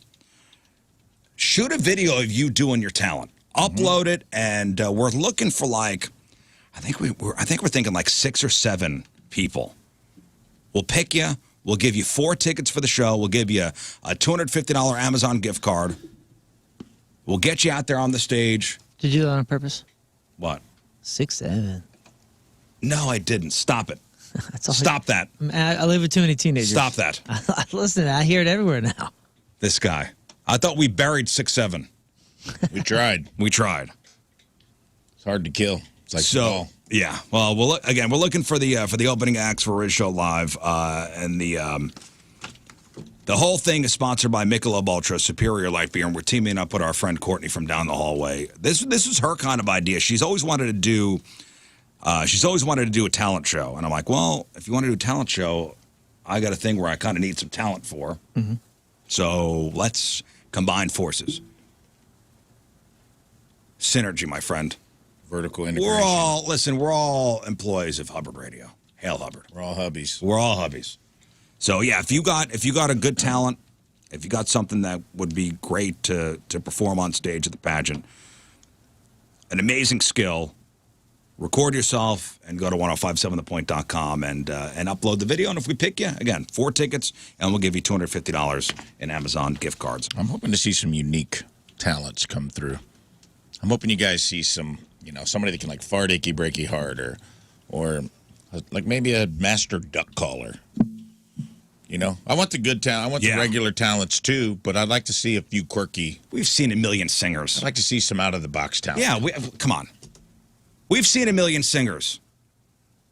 We've heard stand up, out the wazoo. Yeah, we want unique. We want unique. Yeah. That's what I want to see. Yeah, me too. Hey, have you heard this this song called "Walk My Walk"? Where are the Sklar brothers on their way?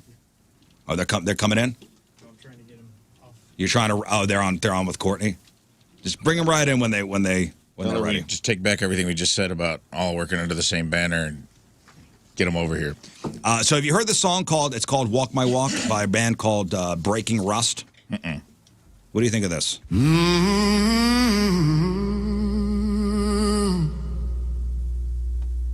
Been beat down. This is the #1 country But I song. don't stay low. This is #1 on the country charts. Got mud on my jeans, still ready to go. Every scar's a story that I survived. I've been through hell, but I'm still alive. You think it's AI? They say slow 100%. down, boy. Why do you Don't say go that? too fast. You can hear it. But I ain't How can you never hear it? been one to There's something in the vocal past. compression I that's keep just ever so slightly different. moving forward, never looking back with a worn out hat and a 6-string strap. Yeah, it's AI. Yeah. It's AI. It's AI. And that's #1. And it's the #1 country song in the country. It hit #1. And I wonder what country artists feel about that. Of all people. You know what I'm saying? Especially during this interesting throwback of the outlaw stuff. did you and all like that. it? I don't know. I'm not even paying That attention didn't because feel I'm like just hearing that the to me, vocal. though. That felt like somebody fed a Jelly Roll song Yeah. But and Teddy Swim song into AI. Or Did you like it, though, ladies and gentlemen? The Sklar Boys. brothers. I know, but One Sklar? what up, y'all? We're only a one Sklar show today. We're one Sklar down. Hi. No, Jay's Welcome back. flying in. Oh, he's in. Welcome Oh, back. really? Jason didn't make it. Jay's flying in. So we're working on Kevin Hart and Kenan Thompson's new sports comedy show on Amazon. Oh, name drop. So I'm sorry, I'm going to pick that up. Let me pick that up off the floor. All right, so we got Randy Sklar. And my mom, who will not talk on the thing. Hi, Mom. She will. You can say hi. You can We're gonna talk get her. if you want. We may ask you questions. What's up, you guys? Great to see you. Great to see you too, Great buddy. to be back here. I love this show so much. It's No, like, we were talking about this new country song. I'm going to play it for you. Let's hear it. It's called "Walk My Walk." It's a serious song. serious song. I don't know if you're a country music fan or not. I mean, I know this is kind of the formula right here. Right. Been beat down, but I don't stay low. Let me guess, he comes back. Got mud on my jeans, No, no, ready to go. There's a lot of mud on his jeans. Plays it. Every scar's a story. The act is called Breaking Rust. I've been through hell, This is a joke, but right? I'm still alive. Why do you think it's a joke? They say slow Everything jokes with you, down, huh? boy. Everything's a Don't joke. go too fast. Breaking Rust But I sounds ain't like never it's been one to live in This the is the past. #1. That sounds like when you have to code for having to poop. Right. Guys have Breaking Or it's like the Breaking Bad, like the board game of Breaking Bad. This is the #1 song on the country charts. Yeah, I mean, it sounds like everything that, who's the big guy who lost all Jelly Roll? Yeah. Yep. This is like, if you told me the name of this band was Boston Cream, I'd be like, yes.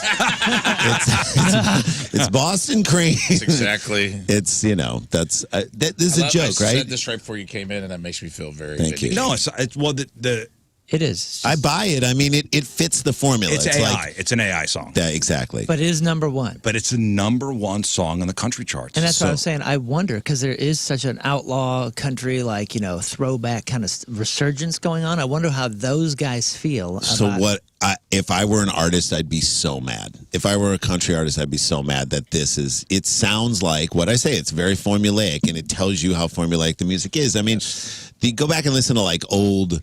I mean, I like 1970s country, like if we could play Willie Nelson, I Gotta Get Drunk. That's like the greatest, but you hear Willie Nelson in the song.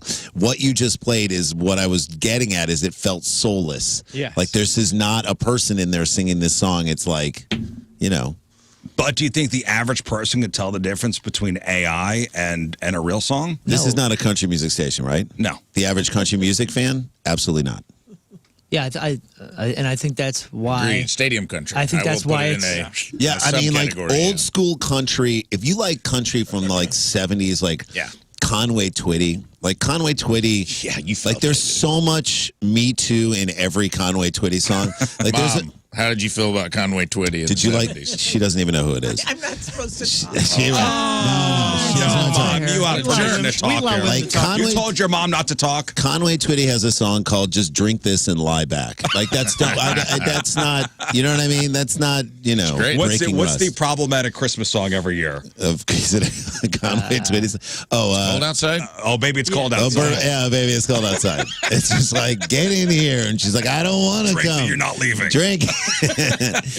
I mean, you should never have a line in a song saying this will just be our little secret. I just don't want to hear that. Yeah, it's not good. It's terrible. Well, there was a group that had 9,000 people across 8 different countries listen to 3 music clips, 2 made by AI and 1 by a human artist. And 97% of people could not reliably tell which was which. I mean, It's crazy. I bet you could do it with corporate rock. I bet you could do the same thing with, I bet you could do it with like certain rap music. I mean, this is why the best artists have a unique voice that can't be mimicked in certain ways, or guys who rap behind the beat, or it's like this is a more of a case made for be your own person and make mistakes and have things not be right. I mean, once AI learns how to like make it where you make mistakes and stuff, you can always tell what's AI right now. If there's like that old pizza commercial where like it's just like the mouth is weird. Yeah, it's I think it was Will Smith eating spaghetti. Remember the first iterations of AI Will Smith eating spaghetti? Tiny guy, big and it was guy. disturbing. It was only the third most disturbing Will Smith thing from that year. I know. And now I saw that commercial and I just wanted to smack Will Smith and be like, "Get your spaghetti out your mouth, out of my face, out your mouth." Well, speaking of songs, well, before we get to You have a song? What we were talking about before. Okay. I want to get his opinion before. Sure.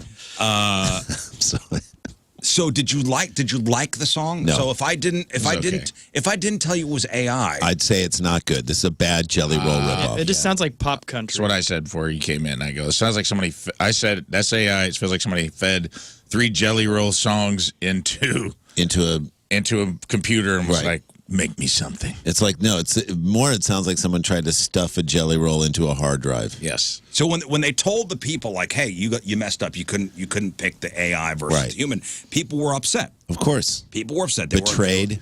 They were upset. What did they do? They got angry. And they started stabbing people. I don't know. They got angry. They went out and they keyed someone's truck. Right. They were not exactly thrilled about being so easily fooled. Right. More than half the folks surveyed said they felt uncomfortable knowing that they couldn't tell the difference. Yeah, that's right. Of course. I mean, what other songs did they play? Do you know? I don't know. I don't know what songs they played. Nice thing to know. Yeah, what other, like, I would feel bad if I was one of the other artists that was compared to AI. That's what I want to know. Right? Like, you're so bad. Kenny Chesney gets all sad and puts shoes on. He's just like, oh, well, I guess that's it No for me. Shoes Nation is over. All shoes from now on. He just puts on flip-flops. Randy, I'm glad you're here. And so good to be I'm here. glad you brought your mom, I too. did, and Annette she could Sklar. speak. Annette Sklar, she's not allowed to speak. She could speak whenever. Our parents had the best names in the history of parental names. Like, there's no question. Our dad, who's no longer with us, but Dick and Annette Sklar, which of course brings to the surface our old favorite joke: how do you catch a dick with Annette? Nice. And Flies under the. That's my dick and Annette. That's what got you guys famous. That joke. Yeah, that's what got us on the. But before you guys came in, we were talking about Hitler's micropenis, and I'm glad I heard about that too, and I was just like, oh man, that's what it was. It was not the artist thing. You know what I mean? Because he was a failed artist. Yeah, he was. And you know why he was a failed artist? Because he couldn't draw people. That's right. Oh, people. He just couldn't. Yeah, he couldn't draw people at all. So he was. You know why the whole thing happened is someone played him an AI country song. That got him so that wasn't mad. real. That wasn't real. Well, so there's this documentary coming out called Hitler's DNA, Blueprint of a Dictator. And they got some DNA off the sofa where he killed himself on. Right. And they found out that he had this Kallman Syndrome. And Kallman Syndrome is something that can disrupt puberty. Right. And symptoms of this include micropenis. Yeah. That's, it explains everything. And I mean, I would argue that this same thing happened to Goebbels. Well, glad you brought that up. Glad you brought him up. Because Goebbels had the reverse. He had gigantic balls. I didn't know. Apparently, there's been a song kicking around the proof since before World this War II. DNA was that he went to prison for the beer hall putsch or whatever. Yeah. and he had a testicle that wasn't descended. Right. And I was unaware until today, and I'm curious if you were aware. Yeah. That there's a song called Hitler only got one ball from World War II. It's a World War II era song. Really? The British Army sang it all the time, and I'm I'm just learning about this. Do you have the audio? This is the way I felt. Do you have it? Let's hear it. All right, here we go. Is this AI? Who switched this? Nobody Sorry. switched it. Hang It's on. AI did it. Stand by. I blame AI. This is AI. Hang on. It's going to sound familiar at the beginning. Okay. Hang on. I got to redo this board here. So while you're saying that, it's probably feel the same way about Hitler as I did about Lance Armstrong. Just all the stuff he did. I'm like, Jesus Christ, the ball on this guy. I'm sorry. Okay, here we go. It's all good. This is great radio. I can't get to it. The can't board is get to locked. it. No. Can you send it to me, please? Sure. Sure. So Talk amongst yourselves, guys. When we're talking. So Jason Sklar's here. Randy Randy Sklar's here. It's Sklar's all here. good. It's all good. Jason didn't make it. Jason's on his way. Jason's on his way. Jason will be here, and he's on the plane. He is on the plane. He's emotionally on the plane. I'm on the plane and I'm coming could be a country music song developed by AI. Part of the 8th annual Flyover Comedy Festival. Dude, this comedy festival is the best. I mean, how much fun do we have doing this damn festival? Are you on our Tag It show? Will we please do it? I will do it, yeah. Jump on, dude. Let's go. We're doing Tag It tonight, and then we're doing our podcast live at Del Mar Hall on Sunday. Right, that's a big deal. I was hanging out with Van Kirk last night. That's He's such the a best. fun pod. I can't wait. You've done the pod. Have you done the I pod? have not. Oh, shoot. You got to come not. do the I pod, would love for to do Christ's it. sake. All right, here's the song. Hitler has only got one ball. Got it. Is that it? It's good, isn't it?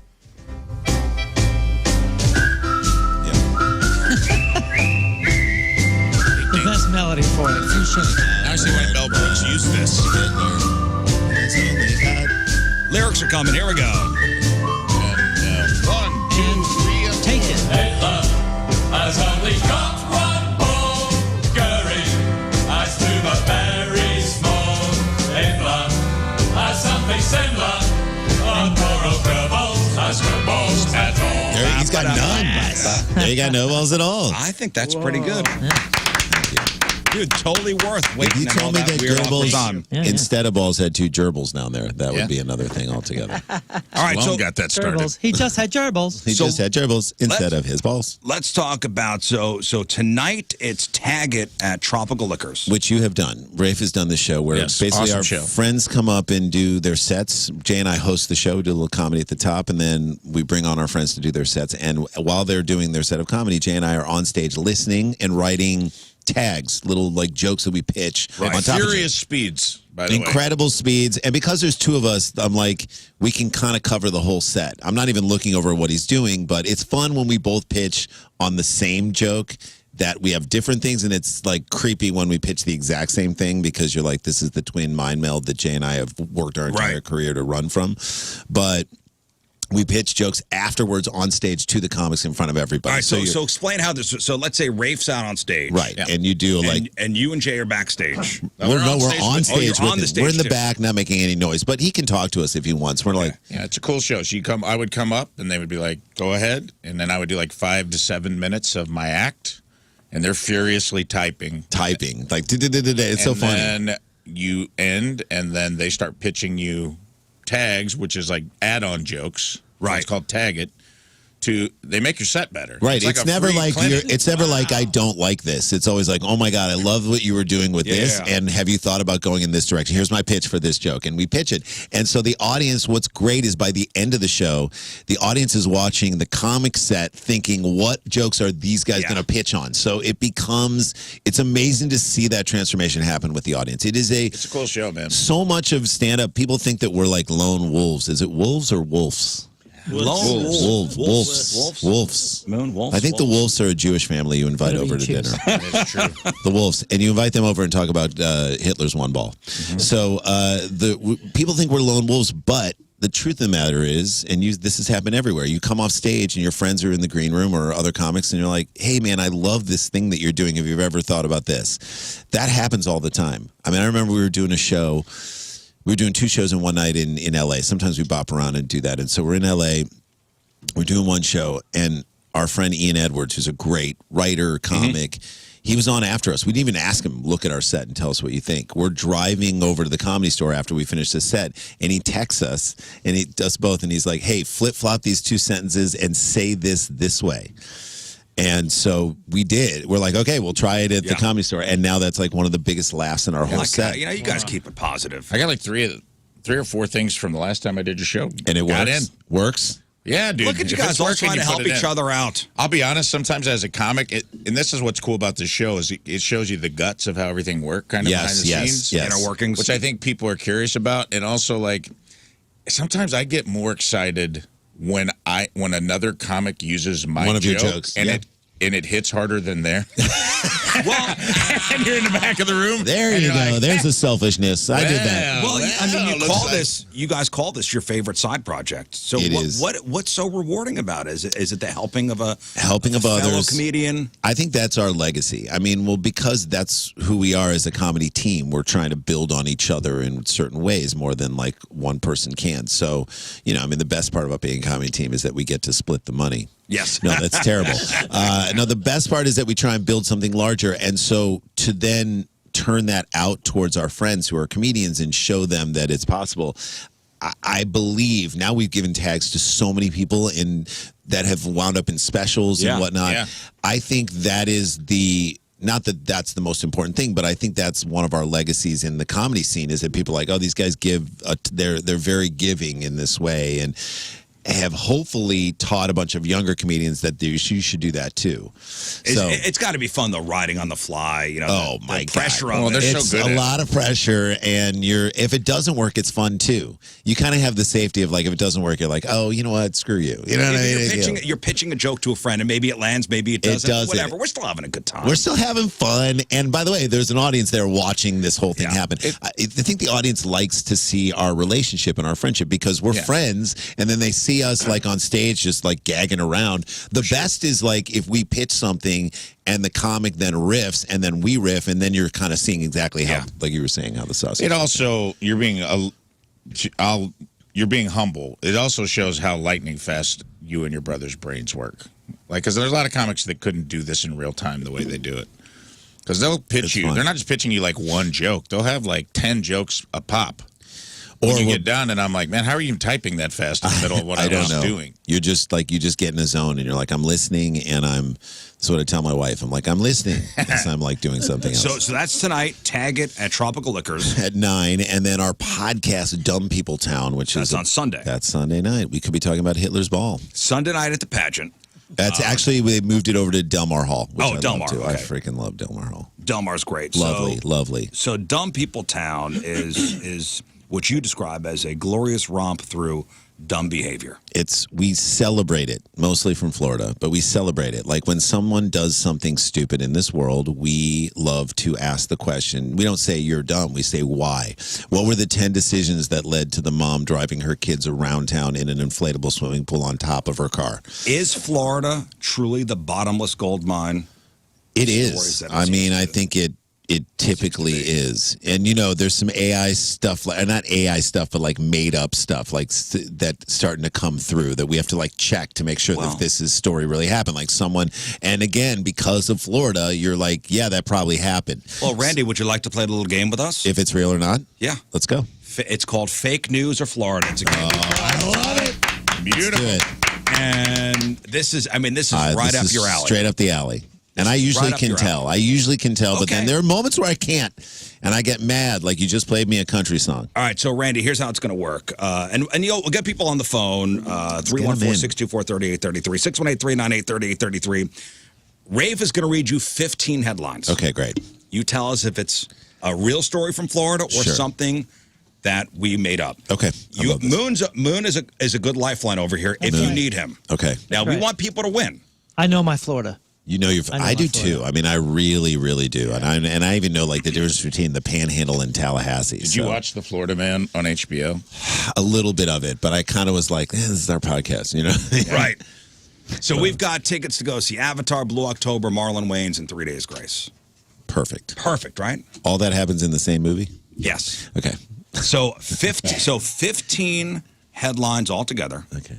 And out of 15, how many will Randy Sklar get correct. Well, let's canvass the room right now. How many do you think I will get correct? Moon? Well, why don't we set the baseline? I did put an example on the play sheet, Ray. Okay. Yeah, let's see how you do. If you want to give him the example. Okay. Breaking news, Randy. Yeah. Police in Niceville say a naked man started a house fire while drunkenly baking cookies on his George Foreman grill. That is 100% true.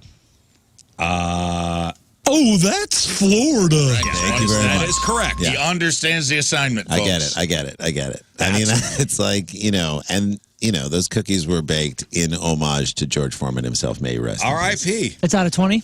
Out of 15. How much grease was able to come off the cookie? That's my question, because the inversion of the grill itself, the grease just comes right off. Moon, what do you say? I'm going to say 12. I'm going to say he's going to get 12, which is 12. an exceptional score. Oh, Annette, this is too much pressure. This is more pressure than we did. Annette, how many do you think your son How many will am I get going to get correct? right out of 15? Out of 15? Headlines that, they're going to read me headlines, and I have to guess if they're real or if they're fake.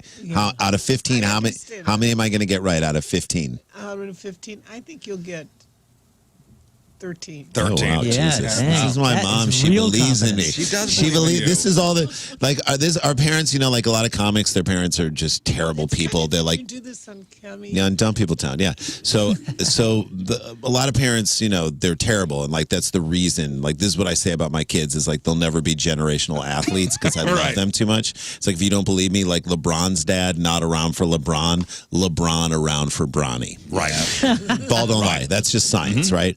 So I love our parents were so loving to us, too loving. They gave us too much confidence, that we think we can do this. You know what I mean? So thank you, Mom. I love All it. right, so on the phone, let's see here. Abby says you could get 12. Okay. Waterloo Steve 11. Eric 12. Susie 11. Christy 7. Great. And Shane 12. Christy, I love it. You're as real as can be. All right, What if so- Christy's AI? How about that? Maybe. I don't know. We have AI callers. All right, here we go. Randy Sklar, Fake News of Florida. Moon is here for you if you I'm here need for him. you, man. There's my lifeline right there. There's your I lifeline. believe that you're going to go undefeated. Whoa! 15 of 15? My guy. This is the king of dumb people. That's town, right. folks. This, Well, but this isn't a rookie. I should have said all of you. You should have said all of them, Mom. Oh, you hate your son, huh? In some ways, Wow. I'm a better mom. He believes in than me. You're the mom I never had, Rafe. What's wrong with me? You're the mom I never had. Tonight you break What's through. wrong with me? No, it's right. No, Mom. No, you're great. You were said being thir- realistic. she said I'm 13. putting an unrealistic amount of pressure on it. Meanwhile, I might not even make Christy. You're cool, mom. I'm 7. over pressuring dad. All right, let's get into it. Fake News of Florida with Randy Sklar. Here we go. Randy, breaking news. A Fort Walton Beach woman told police she punched her neighbor's dog because Jesus told her to do it. I mean, it sounds real. I'm going to say fake. Ooh. Yes. Boys, 1 for 1. It sounds real, but I'm going to say Keep fake. score. Okay. People don't like when you hit animals. 1 for 1. Number Okay. 2, this just in. A Lee County man attempted to rob a convenience store using his finger as a gun. That's true. That's Florida. Yeah, that's true. That's 2 true. for 2. No hesitation. 2 for 2. No hesitation. Today's contest is brought to you by CarStar. I almost said Sklar. Sklar Star. CarStar, your auto body repair experts, locally owned with nationwide guarantee. See carstar.com for locations Thank near you. you. Quick question for you. Was the finger loaded? That's a good question. It was Just a nail the- gun. So, Oh, it was a nail gun. Oh, see, he just tagged your joke. fingernail gun. There you go. Okay, next. Breaking news. A pallet man was arrested after asking police to test the quality of the meth he had just purchased. That is 100% true. Oh, that's Florida. 100% true. It's a daily I occurrence. believe That it's is just- Palate. Palate. On my Latte. fault. Palate. Well, sorry. I had a 50-50 chance at That's it. right. So did I. Breaking news, a South Beach lifeguard claims she shouldn't be busted for indecent exposure because she worked at a nude beach. That's false. Correct. 4 for Moon. 4. Okay, for score 4. update. Excuse Like me. Dad might have been right. Rafe, No, Moon, no. Moon is keeping I just score. got to beat Christie's Okay. total. That was Sklar that said that. Don't mow Moon's lawn. Don't. He's keeping score. He No, didn't say don't. it. That was I would Sklar say that don't said mow it. his lawn. Don't bag his grass. Don't back his ass, buddy. Don't bag his grass. Hitler That's had the one ball. part I Here we don't go. like doing. They literally had a mow ball. This just in, a Port St. Lucie man was arrested for trying to trade marijuana for food at a McDonald's drive-thru. That's true. Oh, that's Florida. There's very little hesitation. Guys, You're moving like, the I trigger. know. Let's get a score update from Moon. Let's see. Out of 5, 5. 5 for All right. 5. Wow. Christy, I'm coming for you. Here we go. A Port St. Lucie man was arrested for stealing a car after he drove to court to face charges for, you guessed it, Grand Theft Auto. That is true. Oh, no. Oh, no, because you know what I'm thinking of? I'm thinking of the guy who had moving violations, so many that he wasn't allowed to drive, and he zoomed into On the court. court call Yes. while driving. yes, we had that He was like, story, I'm yes. pulling into the thing. That's what I And was the thinking judge is of. like, you're driving? Excuse Yeah, me. so- Big dope? Yeah, sorry. Okay. It's okay. That's what I was thinking of. Still go 14. No, maybe not. A Fort Myers woman married a tree so she could keep town officials from cutting it down. So we did a lot of stories like on this show that was on our show that was like people who like a woman in England who married a chandelier or like people who marry objects like their car or whatnot. To keep it from being chopped down is the thing that like that's too rational. Like the marry the tree is like actually believe that the tree loves me and then the tree It could be both. Then the tree cheated on me and so now It could be both. I'm back timing with a bush. So I'm going to say that is false. No. You logicked your way into it and then back out of it. No. Which leads us to our next story. A Dade County woman married a Ferris wheel and named it Bruce after she fell in love with it at a carnival. That's true. Oh, that's Yeah, Florida. You're back. I'm back. Randy's back, guys. 6 out of 9. Go with 8. your gut. 6 out of 8. Sorry, man. I'm sorry. Let's get a score update from Moon. Well, we've had 8 rounds so far, and you have scored 6. Okay, So that's you're good. 6 Am I out doing of well 10. in this game? You're doing okay. Great. You get the rest right. Yes. Prove Mom right. Mom says you're going to get Jesus. the rest right. I don't know, Mom. A Pensacola dog walker was arrested for drunk driving after he rode a horse to pick up his daughter from school. That's false. Correct. False. That's right. No one can afford a horse. Breaking news, a Holiday man was arrested for driving a stolen car with a monkey riding shotgun. That's true. Oh, that's Florida. All right, I'm 8. Right, Moon, where are we at? Out of 10, you have 8. Thank you. Christy, I did it. Yeah, Christy, you're out. Christy, Hang you're up the gone. phone, Christy. She's not out. Nope, not yet. Oh, Go ahead. okay. Oh, you're right. Currently, she's winning. Yeah. Oh, she's winning. Oh, Okay, yeah, you're right. winning. Here we Keep go. on the My line. fault. Stay on the line, stay on the Christy. phone. Christy, It's Friday. put your finger on the end button. and keep it loaded. Keep it loaded. A Miami man was arrested after selling his urine as lemonade at a lemonade stand. That's false. Correct? Bye, Christy. Breaking news, police in the town of Bunnell arrested a couple for leaving their kids in the car while they watched the Super Bowl inside of a bar. That's true. Oh, that's Florida. Yes. Okay, 3 more. Okay, come on. A Fort Lauderdale man was arrested for DUI after he slammed his car into a police station. Oh, that's true. Oh, man. I feel like that's happened. I'd have got that wrong. That's happened before. It has It happened may have happened in before. Florida, but not in Fort Lauderdale. What a sneaky. Hitler nut. Moon score update? Out of 13, By Hitler's undescended testicles. 10 points have been 10. awarded. Shoot. A Pompano Beach woman told police she should not get a DUI because her cat was actually driving the car. That's true. Oh, no. Okay. This is so hard. This is the final one. Why'd this get so hard? This is the final one. Let's set the table here. So he's got 10 out of 14. 10 out of 14. 10 out of 14. Okay, it's not bad. Okay, so eligible to win. Double digits, I'll take it. Steve, Susie, or Christy. Now, Christy, should you could win. I gave you a ton of Should grief. you get this right,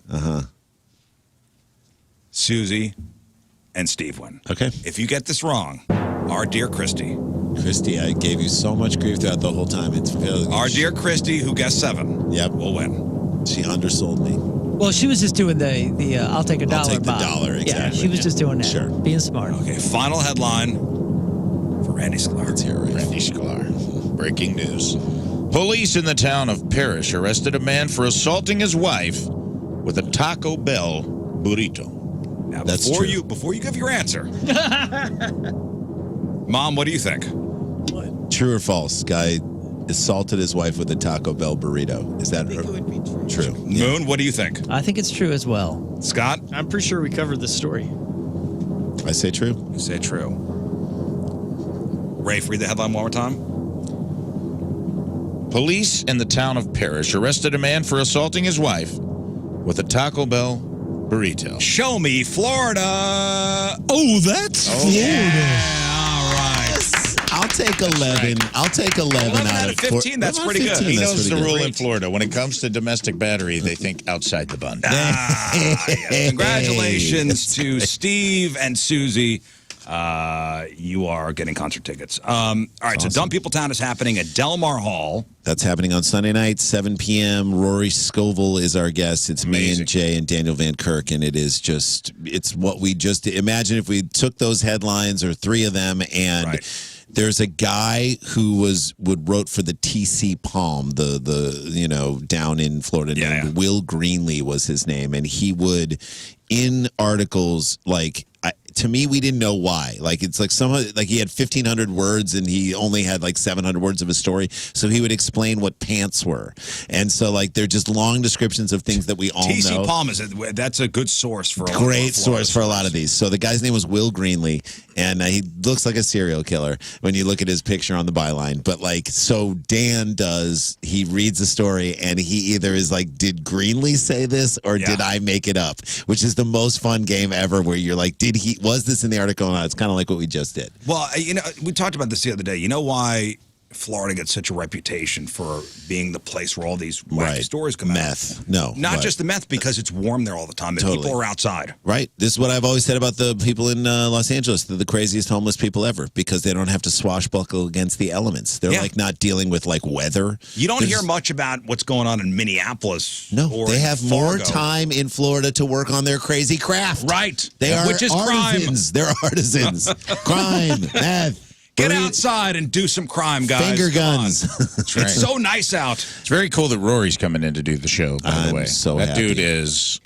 He's one of the best improvisers. One of the best. Yes. And the four of us, so Dan and Rory had done a podcast together called Pen Pals. So we're just getting a mixing of all of it together. It's going to be great, man. Good times. And I think I'm looking at trying to look at the seat map to see what seats are available. I don't think there are a ton left. So if you're interested in coming and seeing a cool podcast live, it's so funny because in our stand-up act, you know this, we know where all of our laughs are. I'm like, we should be getting laughs on. We know where it's coming. You do an hour-and-a-half podcast, you have no clue where the laughs are going to come. Yeah. Every single time we do it live, I'm like, there were as many laughs in this as were in our stand-up. Have you done anything at Del Mar Hall yet? No, we performed at the pageant before, but I've just heard Del Mar Hall is super great. cool. I love it. We've all been there. It's a really cool spot. You guys see music there, comedy there. What have you seen? Everything? Everything, man. Great. I love it. Yeah, it looks like a very, very cool, connected to the pageant. You guys have a great time. Can't wait. I do want to talk about the Poop Talk documentary. That was fun.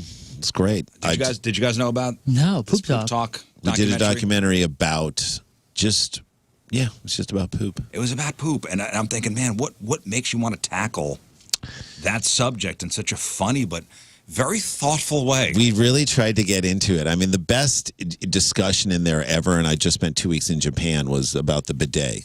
I mean, the bidet. We're a bidet show. You're a bidet. Yeah, we are a bidet show. You are the bidet show. We are the. You're the Hoda Kotb of bidet. Is she on the Today Show? We're the bidet show. I think bidets are just the greatest things ever now, having been in Japan every toilet in Japan, you sit on it and it's the most, first of all, it's warm. I'm Yeah. You want to thank the toilet. You want to hug a warm seat to sit on. For the right reasons. In Japan, you bow. For the right I didn't say wet. I said warm. You bow first and then you bow to the toilet. I think bowing is the greatest thing ever. We need to bow. You finish a meal at a restaurant, you come outside and it's the person is bowing. If you don't stop bowing, it forces you to be a jerk. If you don't stop bowing, the person will be outside bowing the entire time. You could be in a bowing cycle that will just never end. It's a bow off. Yeah, it's so easy to get in a bow off. It's a bow flex. I'm sorry, I'm late. I was in a bow off. I was in a bow off. The guy wouldn't stop. I kept going. I said thank you. He kept thanking me. I'm like, don't you have people inside? You're not going to be able to bow to them. They don't want to bow to you. Yeah, the McDonald's cashier was a formidable opponent. Dude. But the Poop Talk documentary, which I recommend everybody, because I'm a Rob Corddry fan. Oh, I dude, love you guys Corddry's too. the best. best. But again, it's a subject that's, it's a weird subject. Yeah, it was weird. It was like, can we? The whole point of it is like, could we handle this in a way that is? Can we thread the needle and make it smart and funny, and not like, go down into the, what? Down to Florida. Go down to Florida. Go down into the Florida of it all. Dude, I was house hunting for a while. Yeah. I told these guys, went into a house, had nothing I wanted in a house except both bathrooms had Japanese toilets. And you almost bought it. And I almost bought it. But I go, you know what? I'll make everything else work. Right. And it was like, the controls were built into the wall. Oh, yeah. Like, this was not. This is Japan. This wasn't ordered off Amazon. No, this isn't an Omigo that sits on top. No. This is like, it's all connected into the wiring of the thing. It was awesome. It was, there'd just be so many times. I mean, as I was in Japan, I'd be like firing off an email and I wanted to say, like, while water is just shooting into me, like I'm sending you this You ate email. a lot of dairy just so you could use the toilet. It was, More than you really needed I've never been so satisfied, and then you come home and there's just like nothing there. What a And I'm letdown, huh? I'm like, what's wrong? What's wrong we're with cavemen. you? I looked at my toilets and I was like, what's wrong with you people? What is wrong with you people? Did you look at a house with a urinal in one of the bathrooms? I did, yeah. And that also was a selling point. You're like, huh?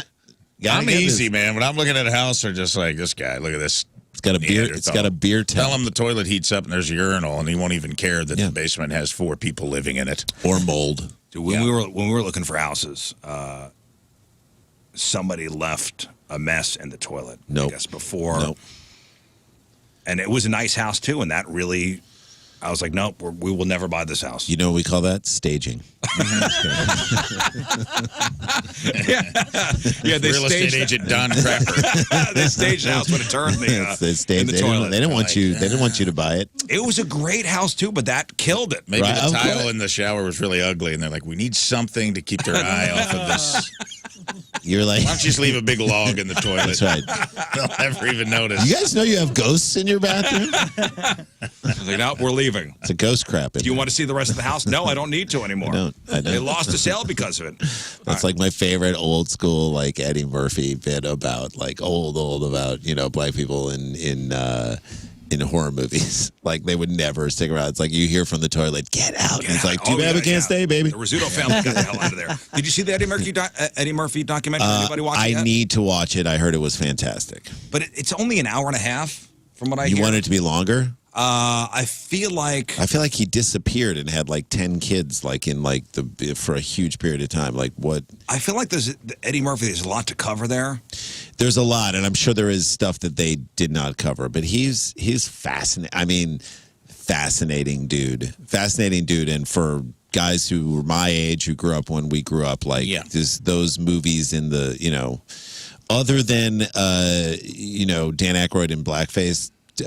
Trading Places is, and even at the time I was like, this is weird, but other than that is a perfect GD movie. It's just unbelievable. It's like there's so much funny stuff in it, so much fun, and you're just like, this was what we grew up on. We used to do all the lines for everybody. Like we understood it, and it was such a beautiful. There was also we're writing on this Kevin Hart show, and what's beautiful about it is it's a mixed writers room, and so there's stuff that we don't understand about, this is happening on Black Twitter, so we just look across the table and we're like, please explain.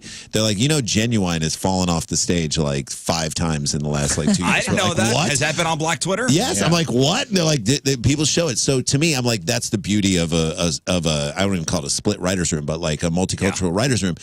And back then, I'm like, yeah, but Eddie Murphy, go back and watch that movie. He was incorporating a lot of black culture in this movie that we just as young kids kind of then knew. It just is interesting, and I love that came. I'm going to watch it over the weekend. You said it's an hour and a half, hour and 40 Yeah, minutes? it's about an hour and a half, hour 40 But minutes. really, do we need something more than that? I feel like Eddie Murphy's somebody that You can go 2 hours on Eddie Murphy. Dive. Well, maybe 2 hours, but I'm just saying a lot of times they try to stretch these into 2 to 5 episodes. Did you watch the Billy Joel documentary? Yes. Okay, so That I was thought a little too long. First half was fantastic. The second part 2, the second half of part 2 was just him justifying being with the woman that he was with. Like, Right. I feel like That's what I mean. They always go too long. Yeah, you kind of were like, oh, your wife wanted you to make a documentary about how great she was. Like when there was a guy on the LA Kings, Dustin Penner, who injured himself, like in a weird thing that they're like, he's injured. And his excuse was he was injured eating a stack of his wife's delicious pancakes. I'm like, why did you put delicious in there? Why, like, who cares if they were delicious or not? There's only one person who cares, and that's your wife. Yeah. So, like, I was like, that's what it felt like to me, is like Billy Joel A justifying. little too much fluff. Yeah, I'm like, too much fluff. I don't want to hear about the woman you date. Well, I don't want to you know, see her on there. It wasn't the Steve Martin documentary was 2 episodes. 2 episodes. That's fine. You're pushing it past that. You are pushing it past Which and I thought the Steve Martin one was excellent. Yeah, Excellent. because it left you Excellent. still wanting more Steve Martin. That's A right. lot of these things, they Did you do see the the- John Candy one? Put Fantastic. me on the ground. Fantastic. You want to have a good cry. Speaking of Dan Aykroyd, whoo! Watch Speaking of- the. Have you seen the when John eulogy Candy kicks in one? at the Yeah, end? yeah. I was I know. like, Excellent. I need to be alone. I'll check it out. That's right. Excellent. The John Candy one. Brilliant. And he just was so fun. And to me, of course, I care about the movies I saw, but like I want to hear about like how he came into Second City in Toronto and what was his attitude and who was he in this and like how did the other people view him? Like what did Marty Short, like what did he think about, him when he came into the Second City there? And I mean, you just see how great Rick Moranis was. I didn't realize he teamed up with Wayne Gretzky to buy a football team. So isn't that a crazy weird thing? It's like he bought a football team and so I just watched the Ben Stiller documentary about his parents, which was like fascinating and interesting. I didn't see that one. Oh my God, it was great. It was great because you're like Stiller and Mira. They were on the Ed Sullivan Show 6 times, and then they went on and did all these other things. They each had their own shows, but the shows failed. But like, if you got a series on TV that was your series, like for a year, for one whole season, that's a tremendous accomplishment. Yeah. Huge. And people looked at that and they're like, "Nah, they failed." I'm like, they didn't fail. Yeah, it's the point, 0.0001% of people that would ever get there. Oh my God. Own anything on If TV. you or even walk looked around, at if you for walk TV. around and someone's like, "Hey, I love your stuff," and it's just a stranger in another city. I was just in insane. Japan, and this guy at the hotel was like, "Oh my God, I love you." I was like, "I can't believe this is happening in Japan." And so you have to like appreciate that. Right. And so yes, they were appreciated and they were loved. But there were moments when young Benjamin Stiller was like, yeah, he bowed to me. I could not get out of the bowing thing. I bowed to say thank you, and then there was just no. But like the young Benjamin Stiller was like, "Dad, you're not spending enough time with like you're not focusing on us enough." As they're walking down New York City street, and right at that moment, somebody was like, "Jerry Stiller, I love you." And Jerry turned to the guy who's like, "You got kids?" And he starts talking about his kids. And it was like the moment that Ben Stiller. And the truth is that then he got famous. And then his own kids his own son was saying, like, "I was talking to you about college at a restaurant." Or like, I was having a really tough time about deciding where I wanted to go to college. And then someone came up and wanted a picture. And I'm like, really? This picture is more important than our college discussion? And so like Cats in the Cradle, the cycle happens again and it goes. But it was a fascinating thing. So when John Candy bought the football team, they're like, "Why are you buying a football team? I know it's what you want to do and you love football, but your kids are like, spend more time with us. Don't go on a plane and go to the Grey Cup, for God's sake." I really recommend watching that moon. I'll check it out. As a John Candy fan, And it's not too long. No, it's not too long. It was definitely enough. It was definitely, enough. there was like a lot in there, but it was good. Oh, when they talk about him dying alone and that. Well, don't ruin it. Isn't that Colin Hanks directed too? Yeah, Colin Hanks directed that. So Colin Hanks did another great documentary about the Tower Records in Sacramento, which is just fascinating. The Last Tower Records? Yes, Yeah, it I was saw that so one, too. good. Colin Hanks is a good guy. Good guy. All right, listen, Randy Sklar, we love you. We could do this. I love you guys. This is such a fun show. Thank you for having us on, and thank you for Smart. and you're smart. thank My you, mom Mom. Oh, said. thanks. Thank you. She notices so these much. things. So You're home. I'm back. I'm home. I'll get home. my Emo's pizza. That's It's pizza. nice to have the boys home whenever Jason gets here, right? I'm sure it's nice to have the boys Is it home. nice to have us here? I love it. I love it too. It's the best. You still live here, right? Yeah, she's right over here. She's down like the a mile away, a couple miles away.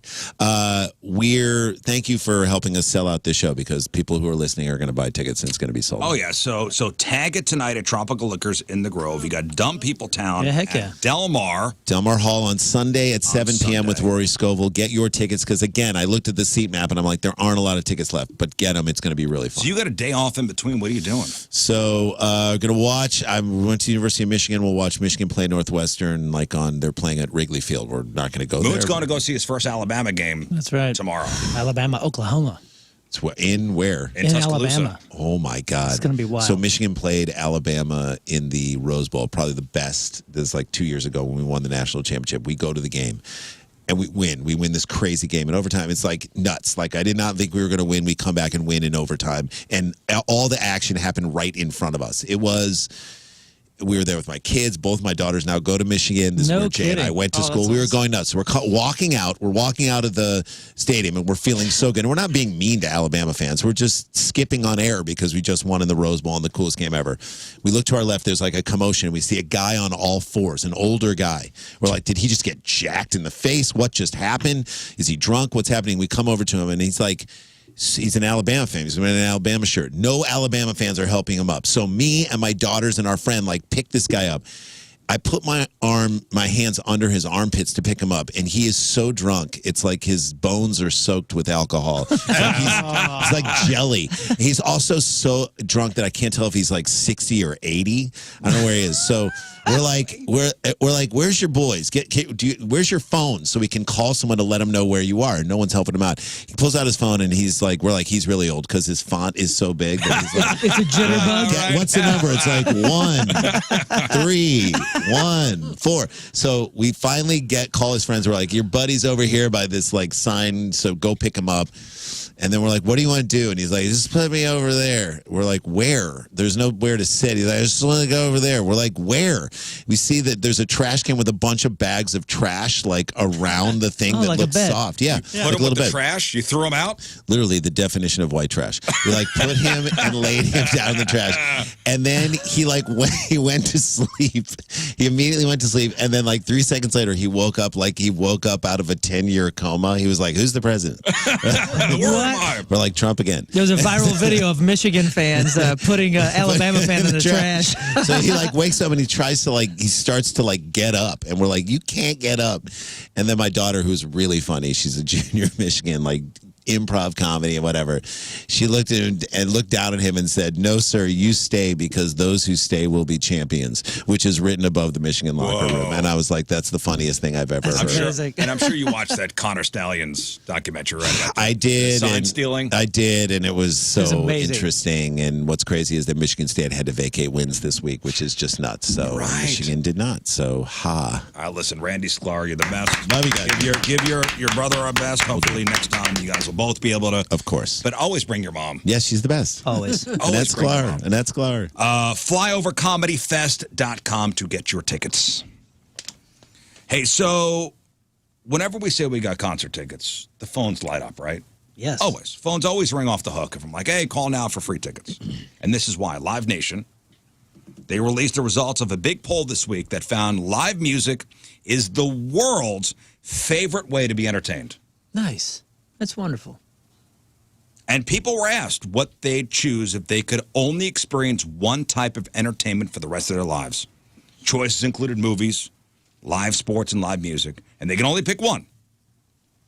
And 39% chose live music. It got twice as many votes as movies, which was in second place. That's so cool, man. Right now, especially for like mid-level bands, it's really hard to make a living touring. And last night I met this really cool gal at Hot Shots. You know, we were down there doing the NFL Pick'em Challenge, and she was a big fan of Greek Fire, and she had a Post-Sex Nachos shirt on. And I was like, oh, man. She was at Point Fest. I was like, we know that band. Yeah, and she goes, yeah, I've traveled to see them at Columbia.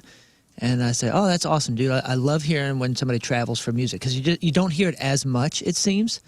And then she goes, oh, yeah, I've been to Poland for concerts. That's awesome. I've been to, she's gone to different countries just for concerts. I was like, that's the coolest. Learn as somebody who travels for shows a lot. You know, she's like, oh, they're not coming to town. I'll go see the Foo Fighters in Nashville. Yeah, and my daughter's becoming one of those people, which is expensive on me because now I'm sending her to Chicago for another concert. Right. It's like, wowie. So again, live music got twice as many votes as movies, which was in second place. 70% even said they'd rather go see their favorite artist than get lucky that night. I guess it depends. Whoa. I wouldn't go that far. Wow. I mean, I could do this anytime. That band's only going to come through. Yeah. X Maybe if amount of you're in times. a relationship, I could see that. But new? You'd rather see You're talking New Strange. the Oak Ridge Boys New than Strange than Nine Inch Nails? Why can't, No. why can't we do both? We can't. You can only choose one. Well, it should be a ticket Taking someone to the concert should be the way in. Where was live comedy on this list? Let me. Well, you know. Okay. Well, that's wasn't on my upsetting. list. Wasn't on my list. All right, time to find out what's going on in the world of music and entertainment with your crap on All celebrities. right, we were talking about AI before, AI songs and all that, the #1 over at the country format. Well, with the rise of AI technology, some actors like Michael Caine have been partnering with companies to clone and exploit their voices. But sometimes we hear about a celebrity and their AI voice not being authorized. Morgan Freeman has been fighting the good fight against the unauthorized use of his voice, and he says, quote, "I'm a little PO'd, you know. I'm like any other actor. Don't mimic me with falseness. I don't appreciate it, and I get paid for doing stuff like that. So if you're going to do it without me, you're robbing me. My lawyers have been very, very busy." Wow, so he's getting the lawyer. So he's after it. litigating. Yeah, he says his lawyers have found quite a few cases of his voice being replaced by AI, and this was also said. But okay, before we get to, so is he going after like just people putting his voice over stuff on social media? I don't know. The way that I read it into the story a little bit, it was more like using it for people commercial using use? it for commercial use, Okay. and like faking like, "Hi, this is Morgan Freeman for Right. Altoids." Okay, yeah, I get that. All right, so this is Morgan Freeman. Yeah, this was also said. Hello, I'm Morgan Freeman. I endorse gas station jerky. Just thinking about that greasy jug of meat sticks resting between the take-a-penny dish and Bic lighter display makes my mouth water. My favorite flavor is brown. My second favorite flavor is brown with little pieces of mold. And here's a fun game. After choosing your gas station jerky, cover the wrapper and try to guess the expiration date. Here's a hint. You can't go wrong with 1998. And don't forget, if you can't finish your jerky, stick it in your pocket to use as a shiv in your next bar fight. It's like a knife, only tasty. I'm Morgan Freeman, and I endorse gas station jerky. Nice. Gosh. So He's that's upset it. about that? So that's it do for. you mean? That's really him. Yeah, well, I'm not. No, that's sure really what him. you're talking about. Okay, sorry. David Coverdale. He has been discussing retirement since 2020, but Whitesnake frontman has announced his official retirement as of now. He shared a video. I love Whitesnake. This is what he said. And you know what? Kudos to him for saying this. Ladies and gentlemen, boys and girls. There he I'm goes. sorry, I was going to just play it. No, hit it. Ladies and gentlemen, boys and girls, brothers and sisters of the snake, special announcement for you. After 50 years plus of an incredible journey with you, with Deep Purple, with Whitesnake, Jimmy Page, the last few years has been very evident to me that it's time really for me to hang up my rock and roll platform shoes and my skin-tight jeans. And as you can see, we've taken care of the Lions wig, but it's time for me to call it a day. Oh, that's it. Yeah, he also said, "I love Calling you it. dearly. I thank everybody who has assisted and supported me on this incredible journey, all the musicians, the crew, the fans, the family. It's amazing, but it really is time for me to just enjoy my retirement. I hope you can appreciate that. Once again, I love you all with all my heart. Fare thee well." Enjoy it, David Coverdale. You earned it, buddy. You wrote some great songs. You put out some great records. And you got to nail peak Tony Katane. Good for you, So man. kudos to you. Yeah. Speaking of deserved it, Sean Diddy Combs' prison release date has been pushed back to June 4th, 2028.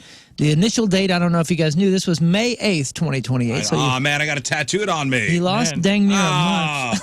Ah. So wait, they didn't update the pool party invite According to page You'll get it. thing? According to Okay. page 6, Combs reportedly violated prison rules by consuming homemade alcohol and participating in a prohibited three-way phone call. Combs' spokesperson emphasized that rumors about him in prison were mostly untrue and asked for privacy. What do they call prison? Is it toilet wine? Yeah, What do apparently. they call prison hooch? Yeah, toilet wine. Good. Now, he claimed ignorance about the rules regarding these three-way calls. He said that he was not given the prison handbook upon admission. Despite being found guilty on 2 counts of transportation to engage in prostitution, Combs was acquitted of more serious charges and sentenced to 4 years and 2 months in prison, along with a $500,000 court fine and a mandated participation in mental health and substance abuse programs. So his date's been pushed a month. So you got a month. So he got a month more in prison. He got a month for boozing and for doing a three-way phone call, unauthorized. You see pictures of him in jail? Like, he's out with the people. Yeah. Like, he's out in the prison yard. Well, there's isn't there like a famous NFLer or something like that he's hanging with? That Really? Yeah. Well, I haven't seen any of these pictures. Yeah. He's got Interesting. another high, higher up High person. profile guy. Yeah. So I wonder if he's in like a high profile It's got to be. Okay, I got some wing more. of the prison. I got some more audio here and some more Taylor Swift news. She debuted the official trailer for her The End of an Era docuseries on Good Morning America yesterday morning. She, quote, says, "I'm very aware of mysterious forces at play that I will never have control of," Swift says in an ominous start. Yeah, that's the audio. 6-episode Disney Plus docuseries is going to offer behind-the-scenes looks, surprise songs, and a guest appearance by Travis Kelce. Yay. The trailer reveals the series documents the beginning of their relationship as well. So here's a little piece of it. Yep. A little piece of the Taylor Swift, The End of an Era documentary. I'm very aware of mysterious forces at play that I will never have any control of. This show created a bonding experience for like 70,000 people all at once. Oh, my God. There's something very special about that. Okay. Okay. That's enough of that. Alex Van Halen is opening the vaults for a new book. Whoa. Get ready, Van Halen fans. Alex Van Halen is giving us another deep dive into the band's history with a brand new book that promises to be a treasure trove of memories from a truly legendary era. What's the scoop? Well, his second book, tentatively titled Van Halen, is going to focus on what many consider the band's first golden era. Rafe, you're going to be a big fan. It's pretty much only 78 to 84, which, as we know, Nice. That's the Roth era. Is the Roth era. It's a collection of stories he's pulling directly from the private archives to fill the book with rare and never-before-seen photos, personal correspondence, and other cool memorabilia. You'll get an inside look at the creation of their album artwork, the instruments that made the magic happen, and old press materials and things from their rise to fame. How can you get it? Well, it's a book. Figure it out. It's where you get books. Wherever you get your books. Rob Zombie is set to perform at the world's largest biker bar. Anybody know what the largest biker bar in the country is? Take a guess as to where it is. South Dakota. It's up in South. Sturgis. It's what's his name? Jackal Guys. Yeah. What's that called? Full Throttle Saloon. Yeah. Full Throttle Saloon. It's what's his name from Jackal?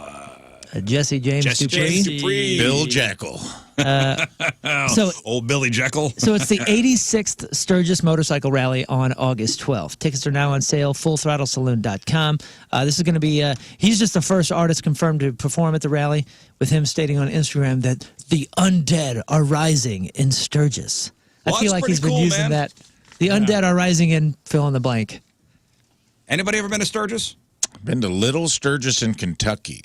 Never actual Big Sturgis though, which is crazy. A lot of people don't know that exists. There's a little. It's called Little Sturgis, and it's in Kentucky, and it's pretty wild. It's like a little.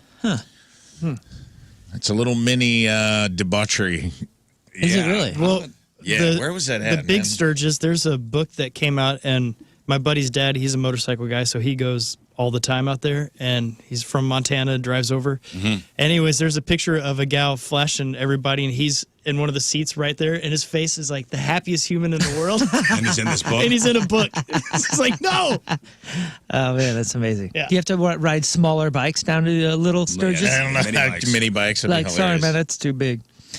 In sad I want to news- go to Vespapalooza. Little Jackal plays, and it's like a bunch of little people that Yeah, play Rafe, Jackal where's songs. Vespapalooza? Where's it? It's on the Indiana Kansas or Kentucky something. border. I can't remember the name of the town. Union County Fairgrounds, July 15th through 19th, 2026. Rizz Show remote, Little Sturgis. that'd be so fun. Yeah. In sad news, James Vanderbeek, as we know, has been fighting stage 3 colorectal cancer since 2023. Now, he is continuing to sell his movie and TV memorabilia to pay for his treatment. And he's Dawson, of course, from Dawson's Creek. Yep, a year ago he sold some of his Varsity Blues jerseys. Now he's selling some iconic Dawson Creek items. He teamed up with a auction house called Prop Store in December, with 100% of the proceeds from the items going to Vanderbeek to help with the financial cost of fighting cancer. He said he's been storing these treasures for years, waiting for the right time to do something with them. And with all of the recent unexpected twists and turns that life has presented recently, it's clear that that time is now. So if you want to help out with that, you can find it with that Prop Store auction house. Among the items are his stone necklace, the Dawson stone necklace that he wore throughout the series until he gifted it to Joey in season 3.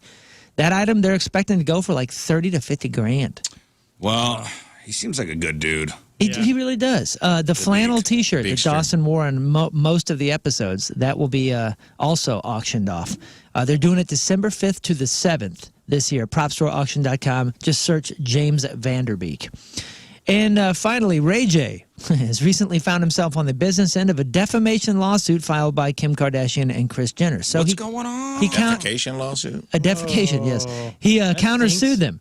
And in his suit, he claims that he and Kim discussed releasing their sex tape in 2006. That's always been the long rumor was this wasn't a leak. No, it was all done on purpose. And obviously, it was the beginning of her fame. Nobody knew her Well, before. the conspiracy theory is Kris Jenner leaked it. Yeah, the mom. That it was her idea. Well, so she I guess was so. always Paris Hilton's assistant. Yeah, prior. and that was it. Well, and if you knew of Robert Kardashian, Like, oh, that was OJ's lawyer's daughter. right? So, but other than that, off the radar. This is what put her on the map. I mean, and started tape, the yeah. entire empire. In this countersuit, Ray J says that Kim insisted that her mom be in charge of said release and that all commercial exploitation of the video be run through her. He accuses them of peddling the false story that the tape was released again against Kim's will for 2 decades, and he's tired of playing along. An attorney for the Kardashians says, quote, after realizing he's in a losing case and losing his way, this disjointed rambling distraction is not intimidating anybody. Ray J will lose this frivolous case as well. So wait, he's saying in this this countersuit was totally on purpose. that that I'm tired of pretending like and this they've was been a leak. Yep, and they've been peddling the story that it was a leak since What are 2006. they saying that he's trying? I don't get. What does he get out of saying that? I don't know. So It's they're in their suing countersuit. him. They're suing him for saying this. Okay. And now he's countersuing, saying, no, this is all true, and I'm tired of lying about it. Wow. Yeah. This is. I mean, did you guys think it was leaked? Does it matter at this point? She's a billionaire. I mean, like. This changes nothing. Right? Yeah, and not to me. I mean, yeah, it doesn't really change anything. And like, it's been floated out there for a long time that I don't listen. If it this was a winds very up being, intentional leak. if this winds up being true, I don't know what's true. Are you anymore. saying the truth doesn't matter because it's I don't know what's going to be true. it's anymore. expired? Because it This- doesn't matter anymore? This will be just. He's not even trying to I get may have to take anything a out couple of days off of work. I figured you would. Yeah. Well, while you're doing that, new in theaters this weekend is The Running Man and Now You See Me 3. Oh, so is that in theaters or is that streaming too? Running Man. Oh, I don't know. I have it as in theaters new this weekend, but I don't know. If it's There's on no way streaming, it's I'll watch it. streaming, Right? I don't know. Well, I don't know. I don't know Huge what is movie. what anymore. Frankenstein went straight to Right. Netflix. Well, Frankenstein was shown in theaters though too. Yeah, but that was only for like Emmy Oscar. Oscar things. Would you like I me to don't do know. birthdays? I got it. okay. Celebrity celebrating her birthday this weekend. Pete Davidson is 32. Maggie Gyllenhaal is 48. Travis Barker, 50. Chad from Nickelback's 51. Chip Gaines, the fixer-upper guy, is 51. Lisa Bonet is 58. Kurt Schilling, former Boston Red Sox pitcher, 59. Rev Run from Run DMC, 61. Patrick Warburton, you know who that is? Yeah, dude, that's Putty from Seinfeld. Putty. He's also the cop neighbor in Family Guy. That's Peter's wheelchair-bound neighbor Joe in Family Guy. Yeah. And here's my impression. Hey, Peter. That's pretty good, right? dude. Incredible. That's your best impression since Batman. You know what's weird is you can only do side characters on Family Guy. That's all your impression. You got a great Cleveland. You got a great Joe. Can you do Peter? No, I can't. Can you do giggity giggity? No, I can't. I can just do those two. I Hey, bet you Peter. could get a giggity. That's really good. Yanni is 71. Beverly D'Angelo. She is Chevy Chase's wife, Ellen, in Oh the yeah, vacation so movies. hot. She's 74. And King Charles III is 77. Whoa. No Running Man. Hey, Travis Barker is 50 today. Yeah. Running Man. Bob's Theaters boy. only. Theaters only. Theaters only. Okay. It will be on Paramount possibly January 2026. Today's porno birthday, which is being brought to you by Patricia's, where fun and fantasy meet, is Sarah J. And today's birthday girl has been in 48 fine films, including 5 Minutes of Fury, 80 Pounds of Ass, Anaconda versus Cougars, Big Butt Betty's 2, in a movie called The Carpet Lady, What? Double Airbags 10 and 11, Foursomes or Moresomes 3, I Scored a Soccer Mom 8, The Whore Warehouse, And who could forget a role? In 2018's Sister Got a Big Old Butt 3. Sarah J is 48 years old. It's your born on birthday. Those were your crappy birthdays, and that was your crap on celebrities. Got it. Thank you. All right, we'll take a break. We'll come back, and we've got your Friday fail stories. All right, folks, time for your Friday fail story. So all these people thought they had the perfect plan, but somewhere along the line, that perfect plan went completely sideways. And it became an Uber. Yeah. An Ultra. No. Dare I say it? I'm going to say it. Don't you dare. It became a Mega.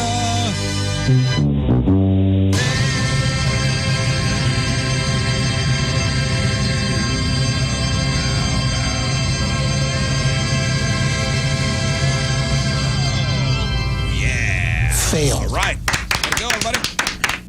And your Friday fail stories are sponsored by Moritz Royce Jewelry, the official jeweler of this Rizzuto Show. So 6 more weeks left in 2025, and just under the wire, we may have found our dumbest husband of the year.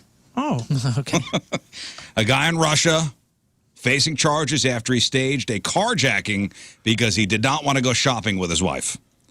So it happened in April, but cops in central Russia just shared the details. His wife called him and said their Toyota Corolla was stolen. Then she called back later and said they found it abandoned.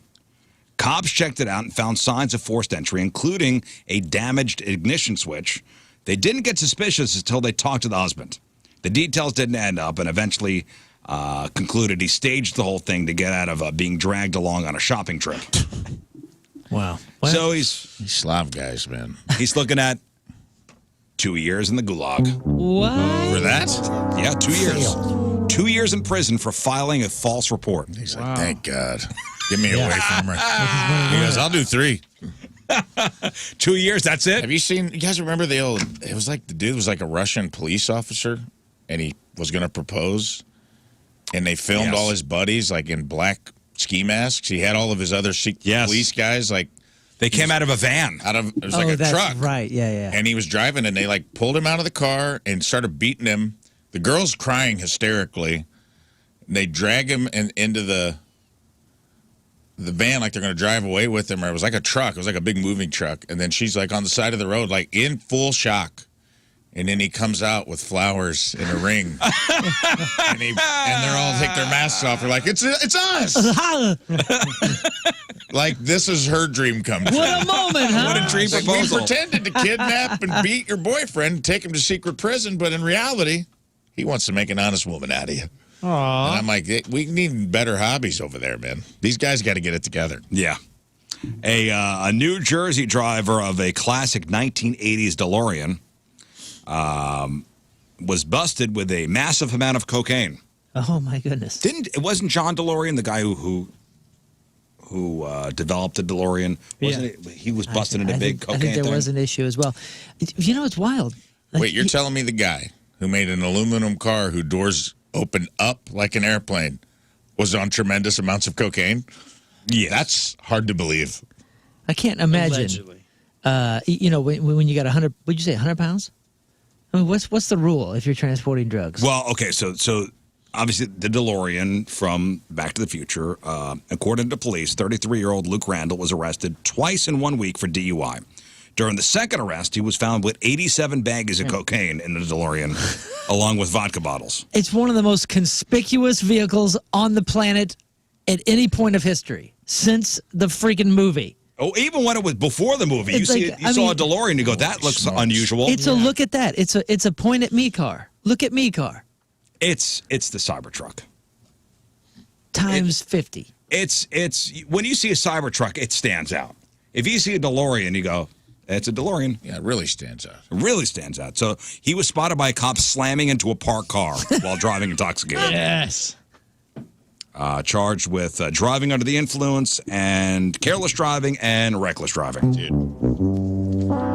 Fail. John DeLorean, charged with cocaine trafficking after an FBI informant solicited him to help finance a scheme to sell 220 pounds of cocaine. Yeah.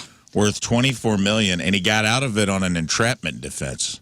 I'm looking at DeLoreans for sale right now. And dude, have you ever seen a picture of John DeLorean? Yeah, he's awesome looking. What an awesome looking guy. Yeah, Really? the dude looks like somebody you would want to hang out with. Like He looks I like wanna see a the picture. you he wish looks your like the parents dude were from friends Law with and him. Order. Yeah, the you old wish guy. you wish your parents were friends with him. in the Somebody 80s. show me a picture of John Pull DeLorean. up a picture of John DeLorean. You've never This- seen? I thought you watched There was that. a documentary on him. I I don't would forget what it looks trust like. this man. He kind of looks like Oh, Christopher yeah. Lloyd. Yeah, he's a financial advisor. If Christopher Lloyd had the Pierce Brosnan sort of swagger, He looks like the guy in Law and Order. Sam Waterston. Sam Waterston with the dark eyebrows Yeah. and gray hair. You just And look- trust that guy. New Jersey, yeah, he He's looks from like New Jersey. he It looks could like be a a son- Bond, an offspring of his. like a potential Bond. I don't But- think I am, Scott. Hey, you're sporting around in your 1981 DeLorean DMC, which, by the way, the cheapest one you can get right now is like 40, 50 grand, and I don't even think this one runs.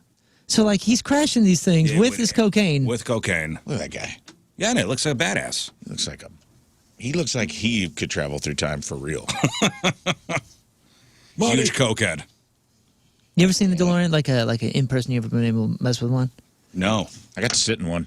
Yeah, they're like ultimately cool and ultimately trash all at the same time. They're not comfortable. It's kind of like being in a military Humvee that's stripped down.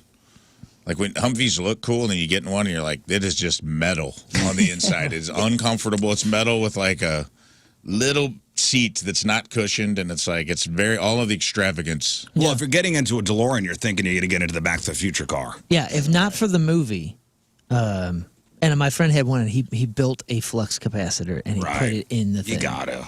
Well, yeah, so like once you're in a movie prop, it's cool, but other than that, the car It's sucks. not a good car. The car sucks. But you drove a Cybertruck, right? I drove a Cybertruck, and I will say, I think they're one of the douchiest things on the road. Period. As soon as you get behind the wheel, you go, "Oh my god, I get it."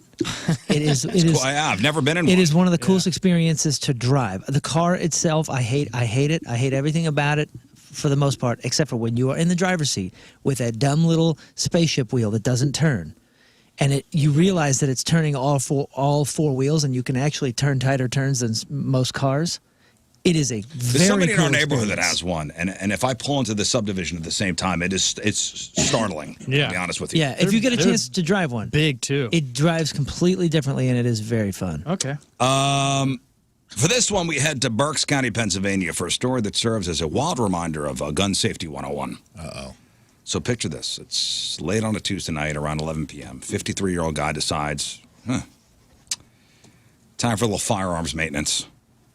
Time to clean my shotgun. So here's where the fail begins. After cleaning the gun, he reportedly sets it down on his bed. Enter the story's unwitting antagonist, the man's dog. In a moment of what I can only assume was pure innocent doggy enthusiasm, the dog jumps onto the bed, and as you could probably guess, the sudden movement was all it took to cause the shotgun to discharge. And the unlucky target, our owner, who took a shot to the lower back. Oh, Right? Oh man. So police and paramedics were called. The guy was rushed to the hospital for immediate surgery. While I certainly, hope he makes a full recovery, this incident is a pretty glaring example of what not to do. The moral of this Friday fail: your bed is for sleeping, not for storing freshly cleaned shotguns, especially when you have a four-legged friend who loves to jump around. what kind of shot? Fail. Which I don't know if it was a shot or slug or what. I'm assuming maybe he's birdshot because he didn't immediately perish. Is it true the dog's name's Cheney? For this one, we go down to Florida, where one woman's craving for a hot and ready pizza went from 0 to 107 real quick. Now, we've all been there. The late night craving hits, the clock is ticking, and your favorite takeout spot is about to close. You might speed a little, but have you ever been risk a criminal record for a Little Caesars desperate? Not for Little Caesars, man. So, a 21-year-old woman, Yasmin, according to police, she was clocked doing a jaw-dropping 107 in a 55. And when deputies pulled her over, her reason was as simple as it was relatable. She was in a mad dash to pick up a pizza from Little Caesars before they locked the doors. Hot and ready. Man, that $5 I get it. pizza cost.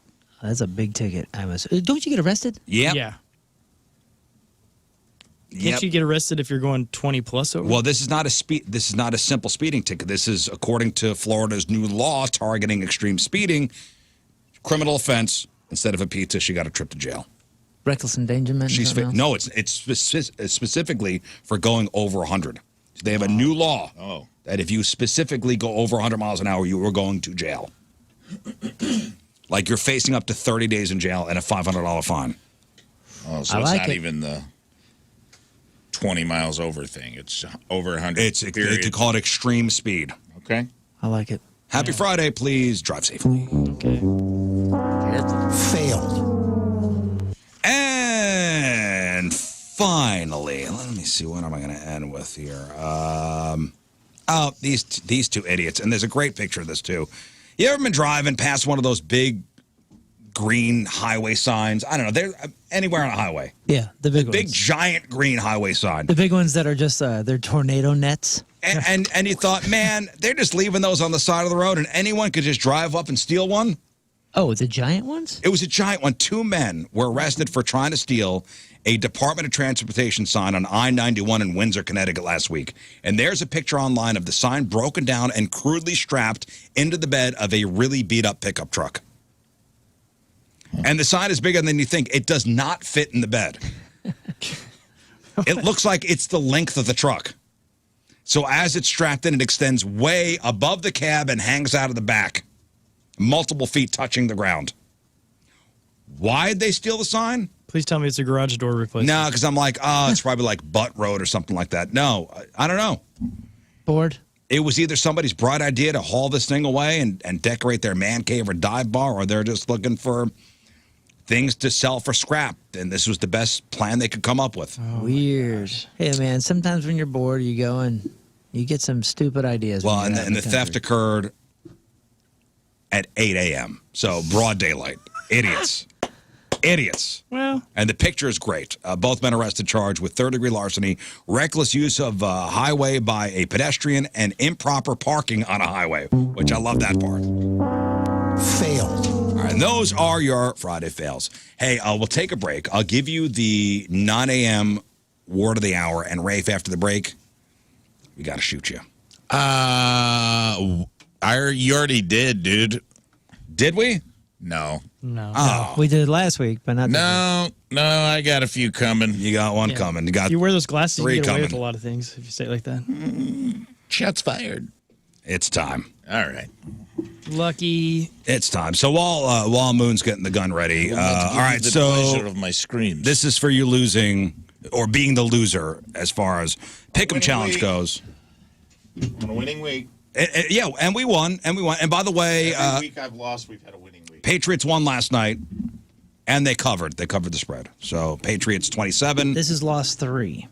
Patriots 27. Jets 14. Where you want Spread was 12 and a half. Right in the ween. right in the wing. All right. So wait. So how many shots you got coming? 3. 3. Okay. Not excited. Hang on, I have to get Come on, man.